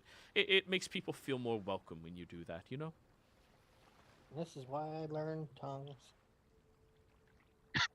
It is good to speak a great many tongues, yes. Welcome back. But yes, I'm very excited to continue my studies, and once I get over there, maybe I'll learn a bit more Draconic as well. It'd be nice. You got a few days, I can teach you what I know. Oh, it takes me quite a while to learn anything, but thank you. I was not blessed with great abilities of retaining information, unfortunately. Ah, you're just like me. I've gotten senile in my old age. I'm 31. I'm He does have gray 1,036. hairs, but yeah. I didn't know I'm lizard one- folks live that long. That is quite impressive, I think. A few of us do. You gotta kill the whippersnappers that try to put you out of your commission. Or put you in a home. I swear, y'all try to put me in a home. You Sinclair, just hired someone to buy you a home. yeah, and that seemed like a perfect retirement community. Actually, now that I think about it, Everyone that used to. Oh God. Sinclair, Did I you just put yourself in a guarantee home? Uh-huh. I guarantee you we will never put you in a home because sicking you on people that are making minimum wage to take care of people is tantamount to a war crime. And I cannot be part of that level of war To crime. be fair, none of them would be making minimum wage anymore. Yeah, well, that's That's true. true. Sinclair massively overpays everyone. For He the just first- ruined the for the- economy of wherever he settles. Yeah. For the first month, they'll be rich till Sinclair eventually runs out of money. That's why we Pretty gotta much keep just- doing adventure stuff. That's why we keep go fishing in the sky. Well, I will say it is a dearest pleasure to meet all of you. So, while we're on the ship, let's share stories, shall we? I always love hearing stories from hardened adventurers. I know you're not just a fisherman. I turned my blade into a fishing rod. Exactly. You're magical bullshit. I am a cheat mage. There's no cheating. Everything is earned in some capacity. Unless No, you're he born definitely rich. cheats. If you're born rich, then, you know. Oh yeah, those people can die in a fire. Yeah, I Not- don't like people born Not rich. everything's necessarily earned, but everything is paid for one way or the other. That is fair. Praska the man. So tell us about you. You seem like, as a performer, you've got an exciting life. Oh, of course. We travel around. We've been all over the Empire. Let's go to Uthadern. I've never been that far north. No, we stopped over at the forest to the north. Mm-hmm. But I do find it very. Sorry. I do find it alluring to go up there. I mean, such a deeply enriched culture and community. The fact that its origins was Dwarvish, but then you adopted a lot of elves into your community as well from some event. You did. It was long before me, but yeah, That is glorious. that's how the only languages I speak are Elven and Dwarven. Never go to the northern continent. The You know- locals there want to give you hugs and noms. He's talking Not about in a good way. Crust. You know, I learned Dwarvish from a wonderful woman I met in Pride's Call. Where is Pride's Call?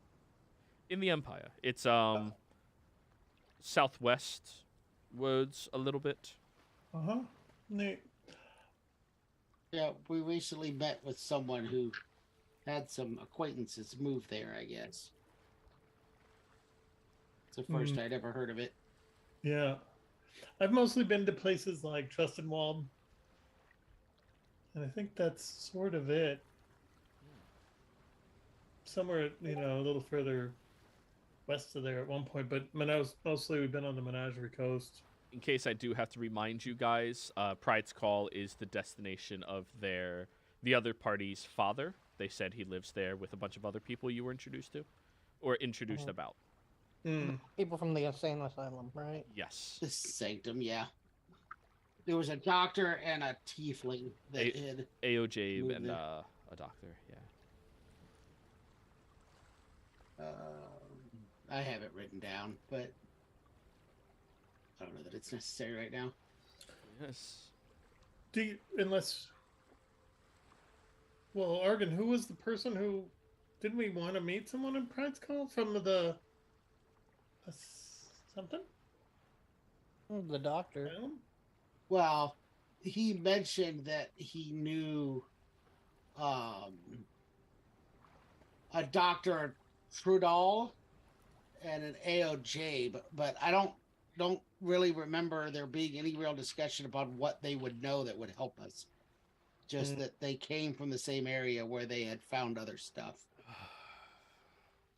And we don't know the father's name. We do not know the father's name. And I don't even know that we know that the father went there. So if got it. Joey said that in this conversation, that did not come up in the last one. So we do not know that. Oh, never mind then. I see. They just said that their father wasn't. This I'm Ball not striker. saying in character. Their father was an ex-ball striker and may be able to tell us information, but we decided that us contacting him was just a great way to make him angry. So Yeah. Yeah, with the whole geopolitical conflict going on right now. none of us But however- asked it. None of us asked his name.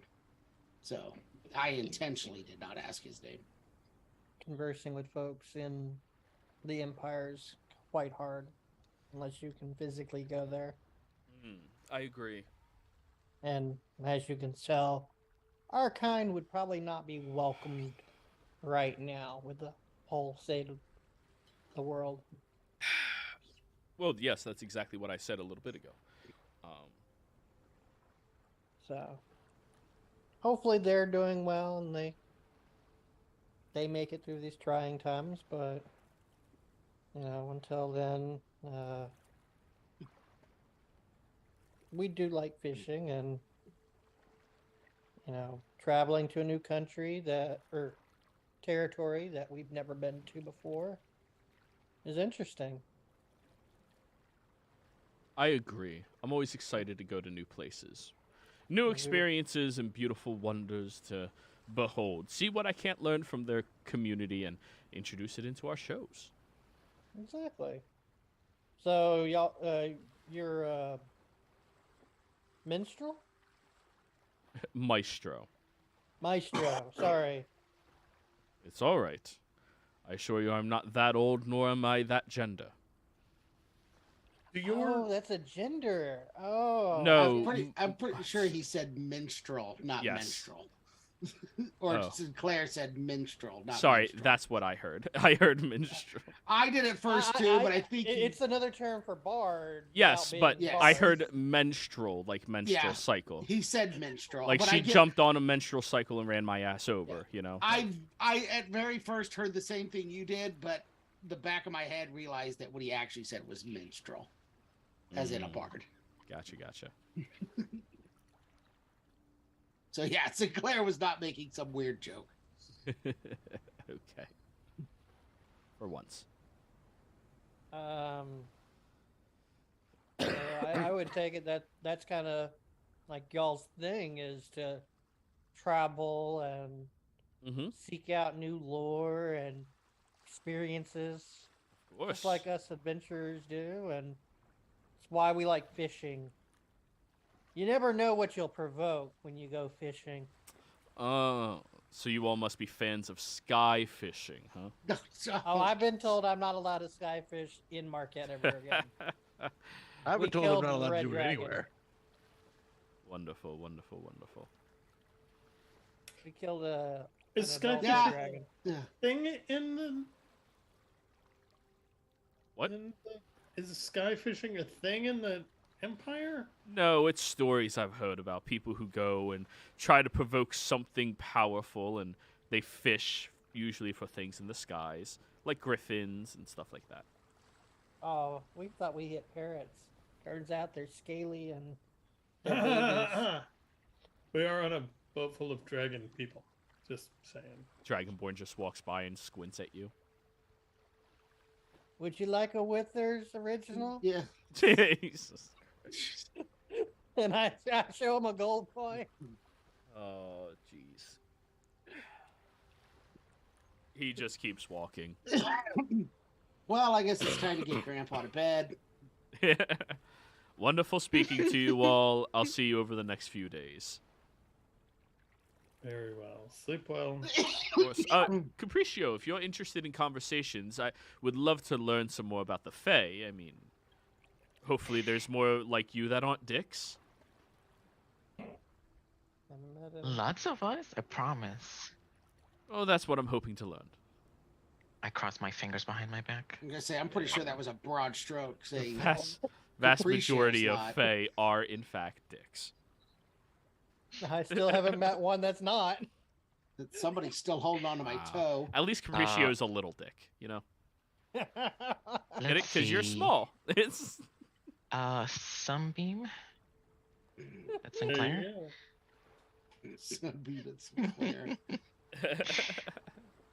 Anyways, you all go to your personal little cots and end up going to bed. During the night, you are met with music that is resounding and loud playing throughout the ship. Or not loud, relaxing. As various different individuals of the performances end up,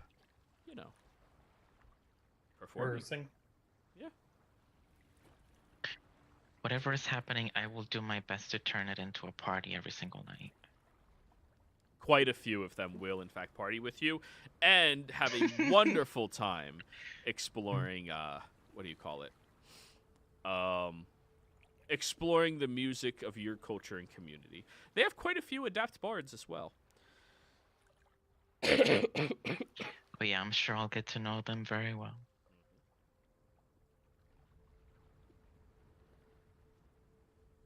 So, morning rolls around, day after day, you all wake up, and you now have the glorious opportunity to enter into Zarzith Kittrell. Cool. Vraska, we're hitting up the Dragon Turtle restaurant, right? As soon as you arrive on the beach, the first thing you all see is the massive shell and carcass of a dragon turtle perched on the shoreline with a huge sunroof crack in the top of its shell that has individuals coming and going from inside of it. Is it bigger than Mama, or as big as one of the babies that we encountered in Islecross? How big are dragon turtles? Because we met Mama Dragon Turtle and her babies when we were in Islecross as well. Oh, I forgot we actually did fight a dragon turtle, didn't we? Three of 'em. And we bamped Mama out of existence for a while. Yeah, we banished her and then ran away. Seems so long ago. Oh, I know. It was fun times. I nearly died every day in Islecross.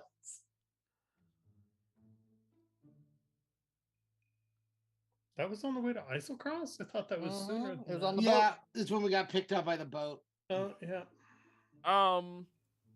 They are gargantuan creatures. So roughly half the size of this vessel you are on, which is a full galleon ship. For perspective, a galleon ship is roughly about 1/4 the size of the Titanic. Okay. Or sorry, like 1/6, I believe. Which is still fucking massive, right? Like Yeah. that is Yeah, we is were on a galleon huge. when we were up in Islecross. No. I think that uh, was smaller than a galleon. A galleon is your traditional pirate ship. Well, Size, the roughly. supersized pirate ship. Yeah. You can't maneuver a galleon around icebergs easily enough. They were ramming into it on purpose, though. Yeah, they were ice breaking ships. Right. So we are going to go eat there, right? If you want to go eat there, we can. Yay. So, is everyone else going with him? Or are you going with actually the 20 members of the troop are all going to the restaurant as well. If eating's yeah. I should also point out that Capriccio is the only person in the party who's noticed about 4 members of the troop have been stealing from other people's pockets. Not your group, though. Well, since I didn't notice it, I'm not going to say anything about it. Well, I hope they wouldn't try to steal from the person that helped render aid. Yeah, no, you guys were nice and courteous and very easy to talk to. I am not going to peep a single word. Good shit. There's no way I would ever notice. No, they are just barely too proficient for you to ever notice. And I'd have to be actively looking, and I don't care to. Yep. So, you go inside of this marvelous restaurant where they have tiny scales that are made into the tables. They're circular tables with high chairs for people to sit at over at them. And apparently they make what they call the chicken of the sea, though none of you are from a coastline city, correct? No, I'm not. Well, wrong coast, but no, not really. Yeah, no, Pacific. you're a mountain boy. Yeah. So none of you are aware of what it is, but it is spicy. It comes also inside of these large, incredibly spicy bowls of almost like soup stuff that they call gumbo. They have gumbo. Totally thought it was going to be like tuna casserole when you said chicken of the sea. That's what I thought too. No. They use the chicken of the sea inside of the gumbo. Mhm. Which isn't terrible, but you know. But everything they serve here seems incredibly spicy. And because it is a major tourist spot, incredibly expensive. For your meals, please deduct 3 gold each. Roska, 9. Damn it, making me do math.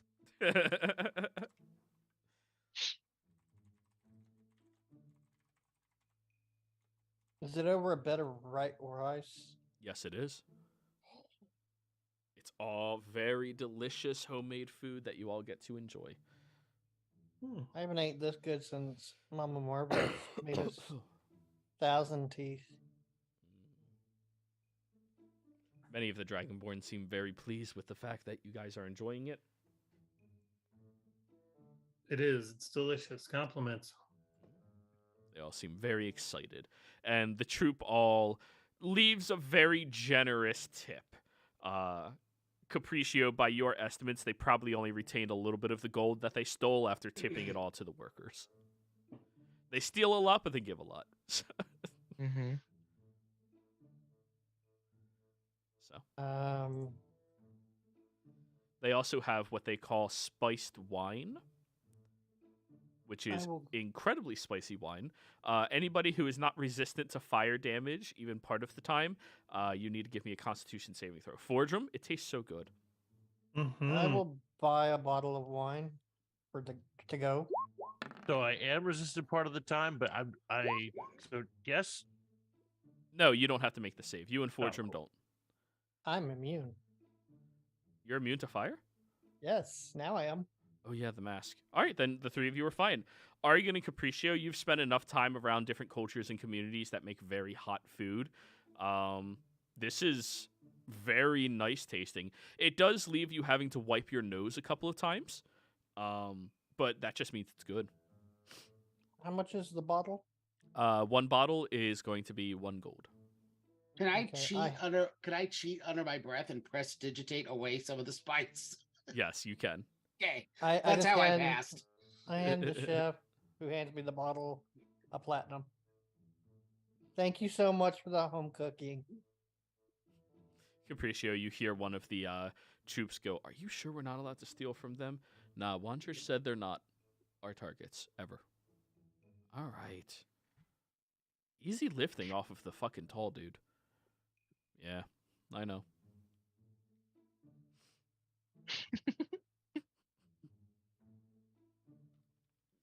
They follow orders, but they are tempted. And Sinclair has made it very clear that he is flush with cash. I mean, I'd be too if they weren't my fucking party members. Yep. I would help them steal from these guys if they were my party members. Sounds like fun. So,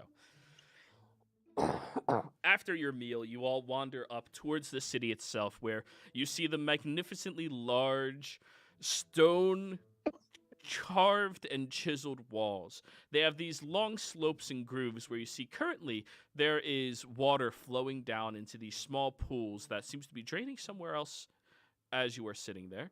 And you take note of the marvelous construction and metal-clad door that they have here as well. The entire construction of this city is incredible, and you can tell they put a lot of work and effort into it. Even walking through the gates, you all see the stone-formed houses that they have. Though they are made out of the simple stone of the mountain range around you, they are carved and displayed in ways that make it look much more lavished and beautiful. Looking at all of this, you end up walking and wandering through the city for a short period of time. What are you all doing? Can I ask one of the Dragonborn that were on the boat with us? Are we allowed to travel through Dreadmouth Ravine to go see the ruins? Yeah, I mean, I'd recommend you don't go to the ruins right now. Actually, we have a a little situation that we are handling. Try to steer clear. If you walk across the eastern side of the canyon of the ravine, you should avoid it, no problem. What Okay. situation? It's something we're not really discussing with outsiders. Oh, not even a hint? Roll persuasion. If it We involves love the undead, situations. I'm more than willing to help. I didn't. The only good undead is one that's being passed to the afterlife. It's not really an undead problem. It's there's a few dragon eggs that were discovered out there, and we're handling it. Don't worry. That's as much he's willing to disclose. He is a soldier. Well, good luck with that. Thank you. But yes, please steer clear of all of there. We have an open investigation happening. We'll get it done. Okay. Is there a place where they sell horses? No, we have more bounders. What's a more Who? bounder? Something that bounds more than a less bounder. And are there guides that lead people through the ravine? You might be able to find a guide or two, yeah. A moorbounder is a reptilian creature that's common out here. They're carnivorous, so they're harder to maintain and control, but if they bind to you well enough, then they're a lot faster than a horse and a lot deadlier as well. The problem is if you don't keep it well fed and maintained, well, some of you guys have had issues, coming across with them. They'll eat you. Oh, I so What- want a baby more bounder. Do we need I want to horses raise for? a baby more bounder. I'm assuming he meant to travel through the ravine Yeah. rather than Oh. walking. I can help with that. But You the can help trap. me raise a baby more bounder? No, but I can help with the walking part. Oh. Right. Well, that's good. See, now we don't need beasts. Still want one. You have given away everything like that you've ever gotten, haven't you? No, just all the magic stuff that I've ever gotten. Oh, A that's right. you pet I lost would it love all. and cherish and pray to God it doesn't eat me. Yeah, I don't really know. I want you responsible for a living creature. Beyond yourself. You are responsible. I made sure Braska eats all the food that he's able to eat. I assure you that I have no doubt that Braska is capable of surviving just fine on his own. That's true. I'm willing to bet there's not a whole lot of people that could refuse to feed Braska because he But won't it's- let them refuse. But it's so much funner to go hunting as a duo.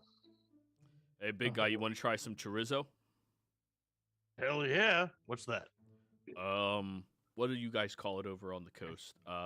Sausage, but we put these little seeds of spicy peppers inside of it, Ooh, and Hell cheese, yeah. and little cheese pockets. please. All right. So are we staying in this town for the night and leaving in the morning, I have or no are we idea. leaving tonight? That was a question for the crew. Oh, Depends on how many other food things We're there gonna are. we're gonna get some chorizo and then a baby moored over, more bounder. more bounder. And, They can't sell you a baby one. The babies are uncontrollable. You have to buy a matured one. Okay. Actually, I say they're uncontrollable. Capriccio could control them, but I would be hard pressed to think anybody other than him and Braska. I will work to learn how to raise one. You guys want to come and see if you can't bond with any of these moorbounders? Yes, please. Yeah, sure. He'll take you over to a what? No, wait. nothing. Oh, I thought Capriccio, didn't you say there was some way you could just travel us without? Yeah, I can do that. Oh, you can travel there? I think Sinclair just wants one for the sake of having one. I don't think it's all about Right. travel anymore. Yeah. No, I don't know. It's not that. He said reptilian mount. I want a reptilian mount. That does sound pretty dope. Well, while Sinclair goes looking for a mount, I'm just gonna go wander and look for random souvenirs. I've gotten the souvenir bug ever since the last 2 times I've traveled to Nicodoranus. So Fair. Okay, roll me an investigation, Argan. okay.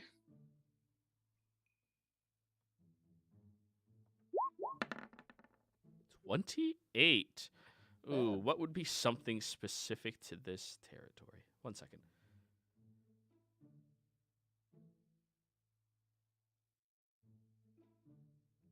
All right, that's better. Okay. You get what they describe as a Ravenite node. It's a very small black little gem that is mined right here in Zarzith Kittrell that has a little bit of a yellow glow in the center of it. It's a very beautiful, well-polished little gem. Okay. 5 gold. Negotiate. All right, persuasion. Node has an E at the end, but yes. Oh, yes. 2. That'll be 7 gold. Gold. This is the finest one I've ever seen. I must pay you 7. It's only fair. It's the only... Yeah, okay. Oh, goodness gracious. I'm a wizard. Yeah, you are.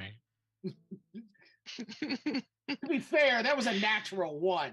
It wouldn't have really mattered unless I was friggin' Zurazar. I don't know that it would have made a difference. Hey, you have your ability to re-roll. That's true, but I'm fine. I'll pay my penalty for not letting the negotiating people do my negotiating. When we get to the stable, can we see a picture of these lizard mounts? Sure. Let me get a Moorbounder. Like Moor. They're like ugly cute. They are. They're adorable. It looks so dumb in the face. So it's actually less lizard. It has reptilian eyes, but it's more of a panther. Okay. I just was having this moment of like imagining a little lizard person like Sinclair riding on a beast of burden lizard thing and just having this Just like a a Jesus lizard riding gecko. a lizard. like feeding cattle to a cow. Like I don't. No, it has distinctly reptilian style eyes with a very long, furry, muscular body, super muscular. Mm-hmm. And Capriccio, this is the first time you've ever seen, I believe, this beast? Are they beasts? I think so. They should be. I mean, there are beasts of burden, you know. They are considered a beast by the people who made it. Oh, we'll find out here in a second. What is the creature type of these things? Right, I'm trying to figure out. It's just taking forever for the sheet to load. Yeah. Because roll 20 is optimized. Gateway timeout. No, that shouldn't have happened. Oh, the Explorer's Guide to Wild Mount says it's a beast. Perfect. There we go. It's a beast. Hmm. And are you trying to get one to bond with you, Sinclair? Yes. All right, roll me animal handling. I'm going to love on it and feed it some meat. I've got tons of travel meat. I'm gonna love it and kiss it and squeeze it and hug it and Feed it every single day. Well, good, And I'm because if going to you don't, use you'll wake my- up with your foot missing.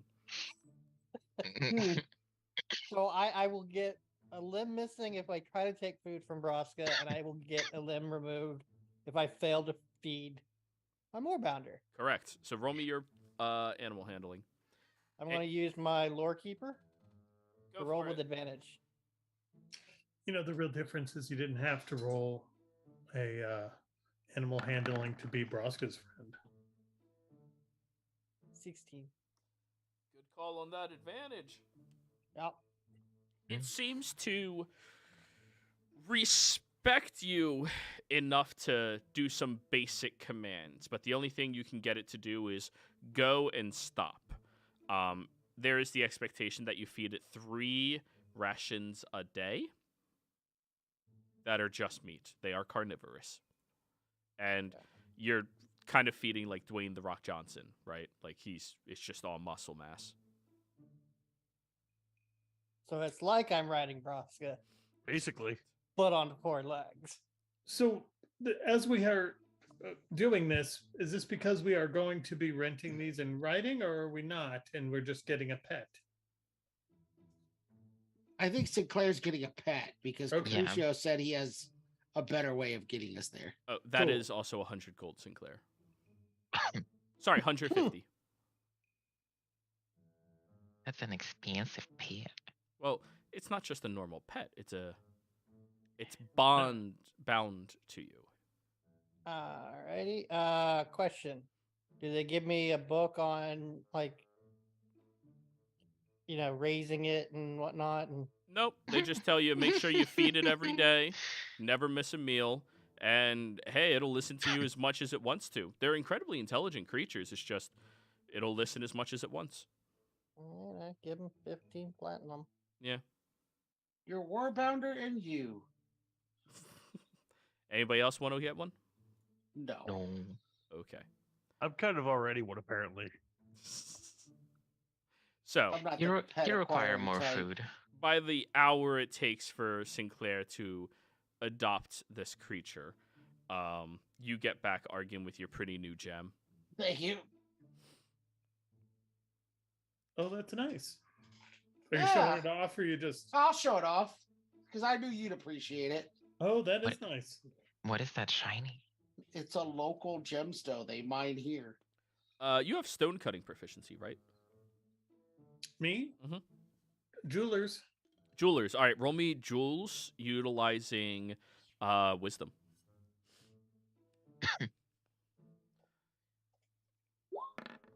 Spoiler alert, it's fake. 26. 26. You have not really seen any gems exactly like it. The closest you could possibly consider it is close to an onyx. But Right. it seems like it was developed by multiple different intensities and pressures from the Earth itself, which is very interesting. It's like the Earth let up how much pressure it was applying as it was being constructed and made down inside of the Earth. Because of that, it's probably not going to be great for, making into an augment or anything, but it would be good for making jewelry out of. No, right. Yeah, you can tell with the glow in the middle. It's just pretty. Whatever the yellow thing is in the middle. Can I tell what that is? That's just the difference in pressure that it experienced. So the inner layer is softer. So it's yellow instead of blackish. Right. But it's a see-through gem, right? So there's like a little mineral deposit of this yellow in the center of it, basically. Yeah. Yeah. It's really Interesting. unique. It's really pretty. It's not practical, but it is a beautiful gem. Yeah. All this area is probably volcanic, though, right? Mm-hmm.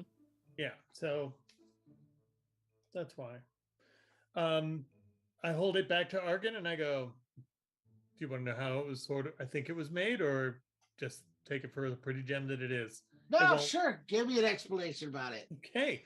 So over the centuries of mountain growth, there's pressure and it's going along. And then there's a mineral deposit that comes in. It could be a dead thing. It could be a bone from something from a long time ago. It could be a fossilized bug. Who knows? And that at some point, there's a reduction in pressure right around that little fossil or whatever it is. and then the pressure continues on, so you get that little yellow spot in the center because that's your fossilization that's stuck in the middle of some of this stone.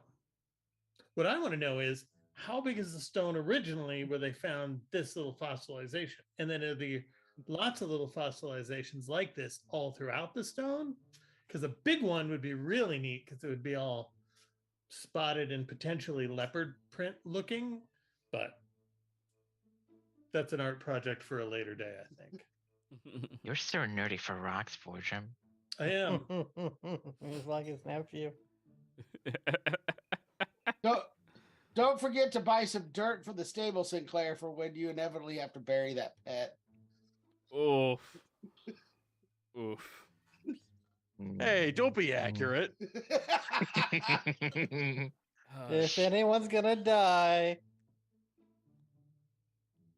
It is the pet. It is. I mean, yeah, I couldn't feed Argan to it. Argan would just put it in a dome and kill it that way. Strange thing to Capriccio, say. I have a question for you. Yes. I may have at least 3 answers. The Moor Boundary requires 3 meals a day. Uh-huh. How does your berries work? Could I wrap it in a smaller piece of meat and feed it to the Moor Bounder and he'd be happy, or would that piss him off?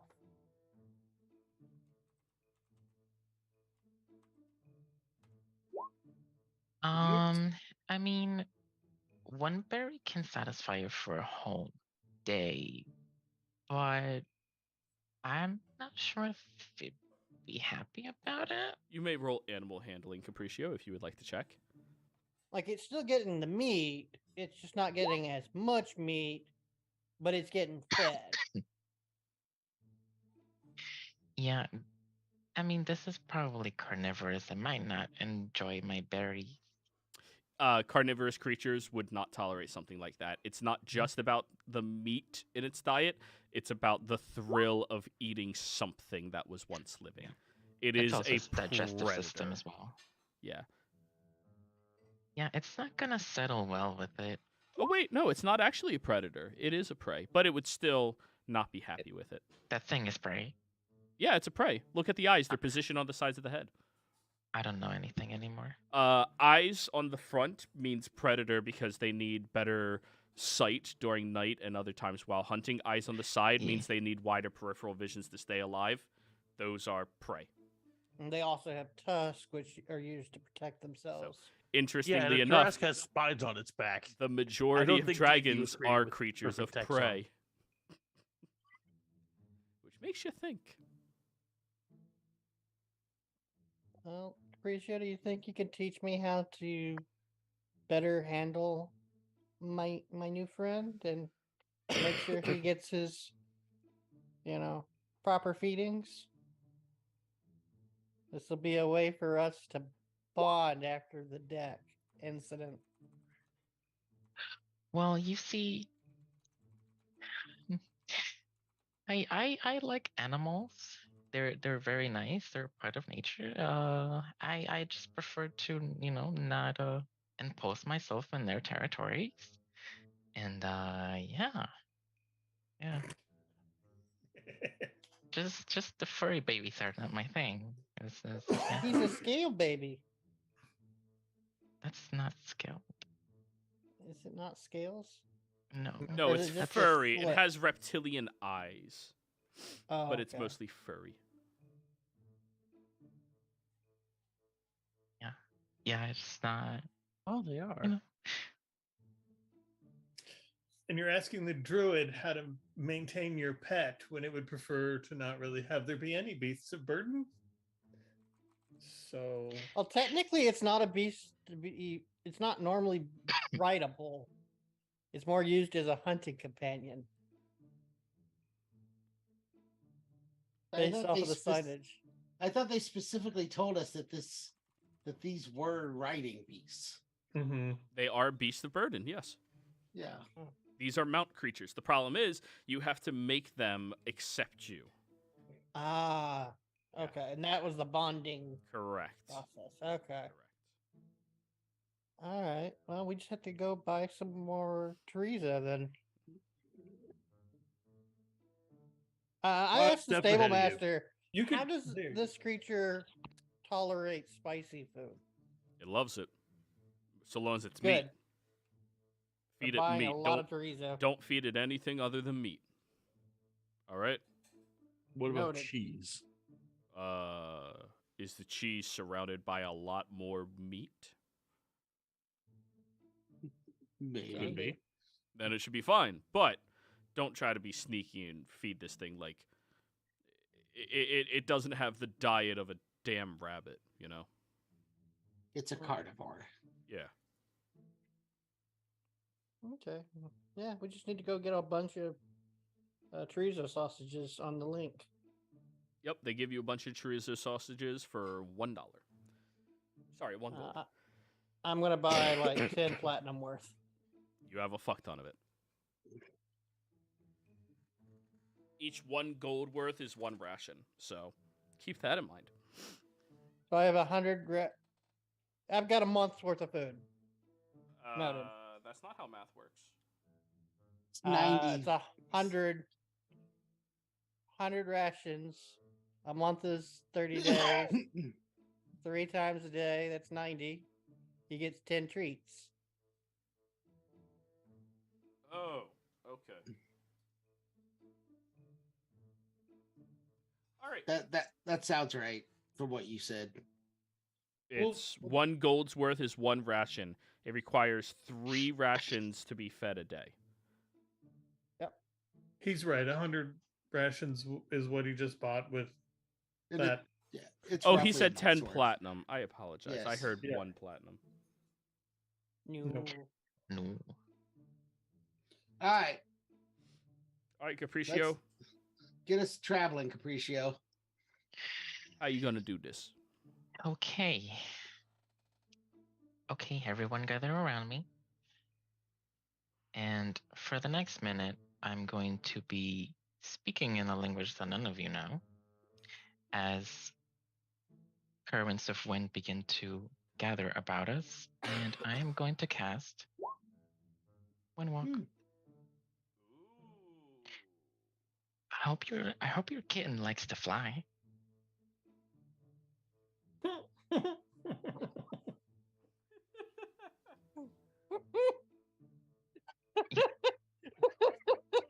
Well, if we see any birds, he's gonna be well fed. Nope, he's gonna be wind. Oh, we all turn to wind. Yes, you turn into little wisps of wind with 300 feet of movement for 8 hours. And you can dash. Well, yes, you can dash. So 600 feet. That's some. Yep. That For a little hauls. This is incredible. Well, I know, thank you. No, thank you. Yeah, this is an impressive Ye- step. And my little cloud self sort of puts a hand forward and flies off down the ravine north. 68 miles an hour. Following the path to and the it's ruins of Draconia, but we're going to stay to the right. and it's 8 hours, so Well, based off of Broska's math, that'll get us to the ruins. In an hour. Yeah, so, so that's 1 hour. statistic-wise, while you're in this form, all of you have the same exact statistics as a living cloud kill. Other than spell mimicry is not really an option for you. Like, you have none of its like abilities, attacks. You just have its hit points and its dex and its con and stats. Just so you are aware. You know, in case anything happens. yeah. We're gonna be moving at 300 feet per turn. It's whatever. I would like a survival check from whoever's in the lead. I think I took off first. As the one who has the kind of idea where we're going.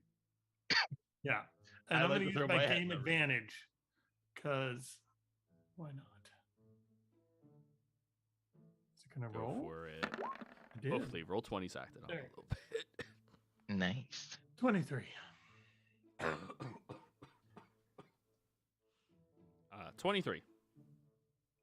So, you may choose to go all the way to the end of the Drimoth Ravine, or you could cut over the mountain range and head directly towards Sharish. You think you have about the right trajectory to get over there, and given how quickly you're moving, you're probably going to get there before the spell ends. Oh yeah, Oh, we can get there in nice. like 3 hours or something. Yeah, you have 68, right? Yep. Miles per hour. Well, we can something avoid like the that. dragons if we go to the right versus the left. Right, I'm asking, do you guys want to follow the normal trajectory or say fuck you mountains and just fly over everything? We're gonna 60-40 it. So we're gonna go like 40% of the way down the ravine, Mm-hmm. and then hook a right once the mountains start to get a little smaller. So yeah, we're gonna do it in an L shape, basically. But the size of the mountains kind of don't really matter.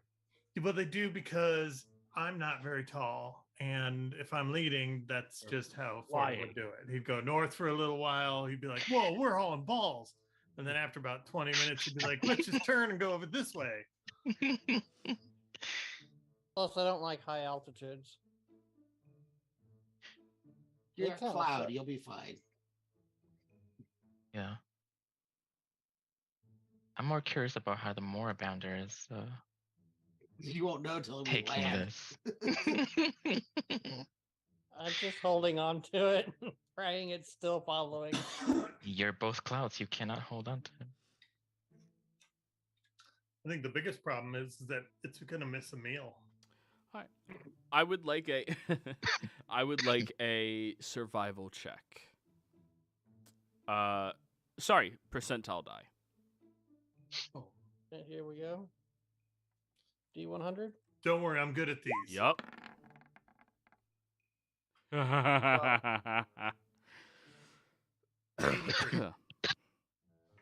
Well, Sinclair rolled first, so we're going with that one because that's funnier for me. Oh, okay. Now we know the rules. Don't worry, that's how I've been playing the entire time. I was about to say, it's been that way.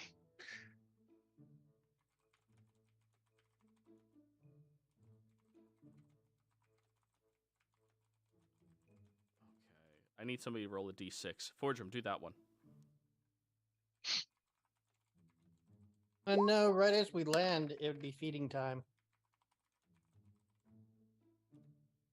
Not in 8 hours. 5. All right, now roll There's me a 3 d8. 8 hours. Sorry, what was that last bit, Joey? Roll what? D8. Argon this time. Okay. Oh. Oh no. Oh, that's better for you guys. See? Always trust the wizard to roll. Well, this is intelligence based. Hey, I've knocked my last few intelligence rolls out of the park. That's Oh true. yeah. I'm on an upswing. I'm actually doing well on skill checks, and you're doing better on int checks. Oh god, combat's Really? gonna suck for us. Yeah, when you're in that form. So, Oh, we can't do anything other than be wisp or you can try to revert. run. Yeah, we're pretty good at that. But if your hit points are deleted, you're going to fall out of your form, which is why your altitude matters to me. Yeah. Matters to I think it. 2 members of this party. True. Alrighty. As you are flying and you make it past the Drimoth Ravine, entering into Lotus Den Greenwood, soaring over the height of all of this, you all are peacefully going across the horizon. Nighttime is beginning to fall, and you can see that the sun is settling. Fuck, is it east or west? West. Yep. Opposite of IRL, right? Yes. And it sets in the east. It if sets it's in the opposite east. of IRL. Yeah. Because of the way we wrote. Yeah, it sets in the east. So, as it is doing so, and you all get to enjoy the beautiful, beautiful sight that is before you of this gorgeous forest that is untouched and untamed by progress or civilization. There's a shadow that moves over top of each of you. And when you rotate to look up, there is this impossibly large bird that has a giant on its back. Gosh. Nice. Dwayne? And I think we have to end the session here because I'm having trouble breathing again. That'll So, do it. yeah, players, thank you all very much for playing. Viewers, thank you for watching. Hope you all had a great time. I'm going to go sleep. Good night. Damn it, Dwayne.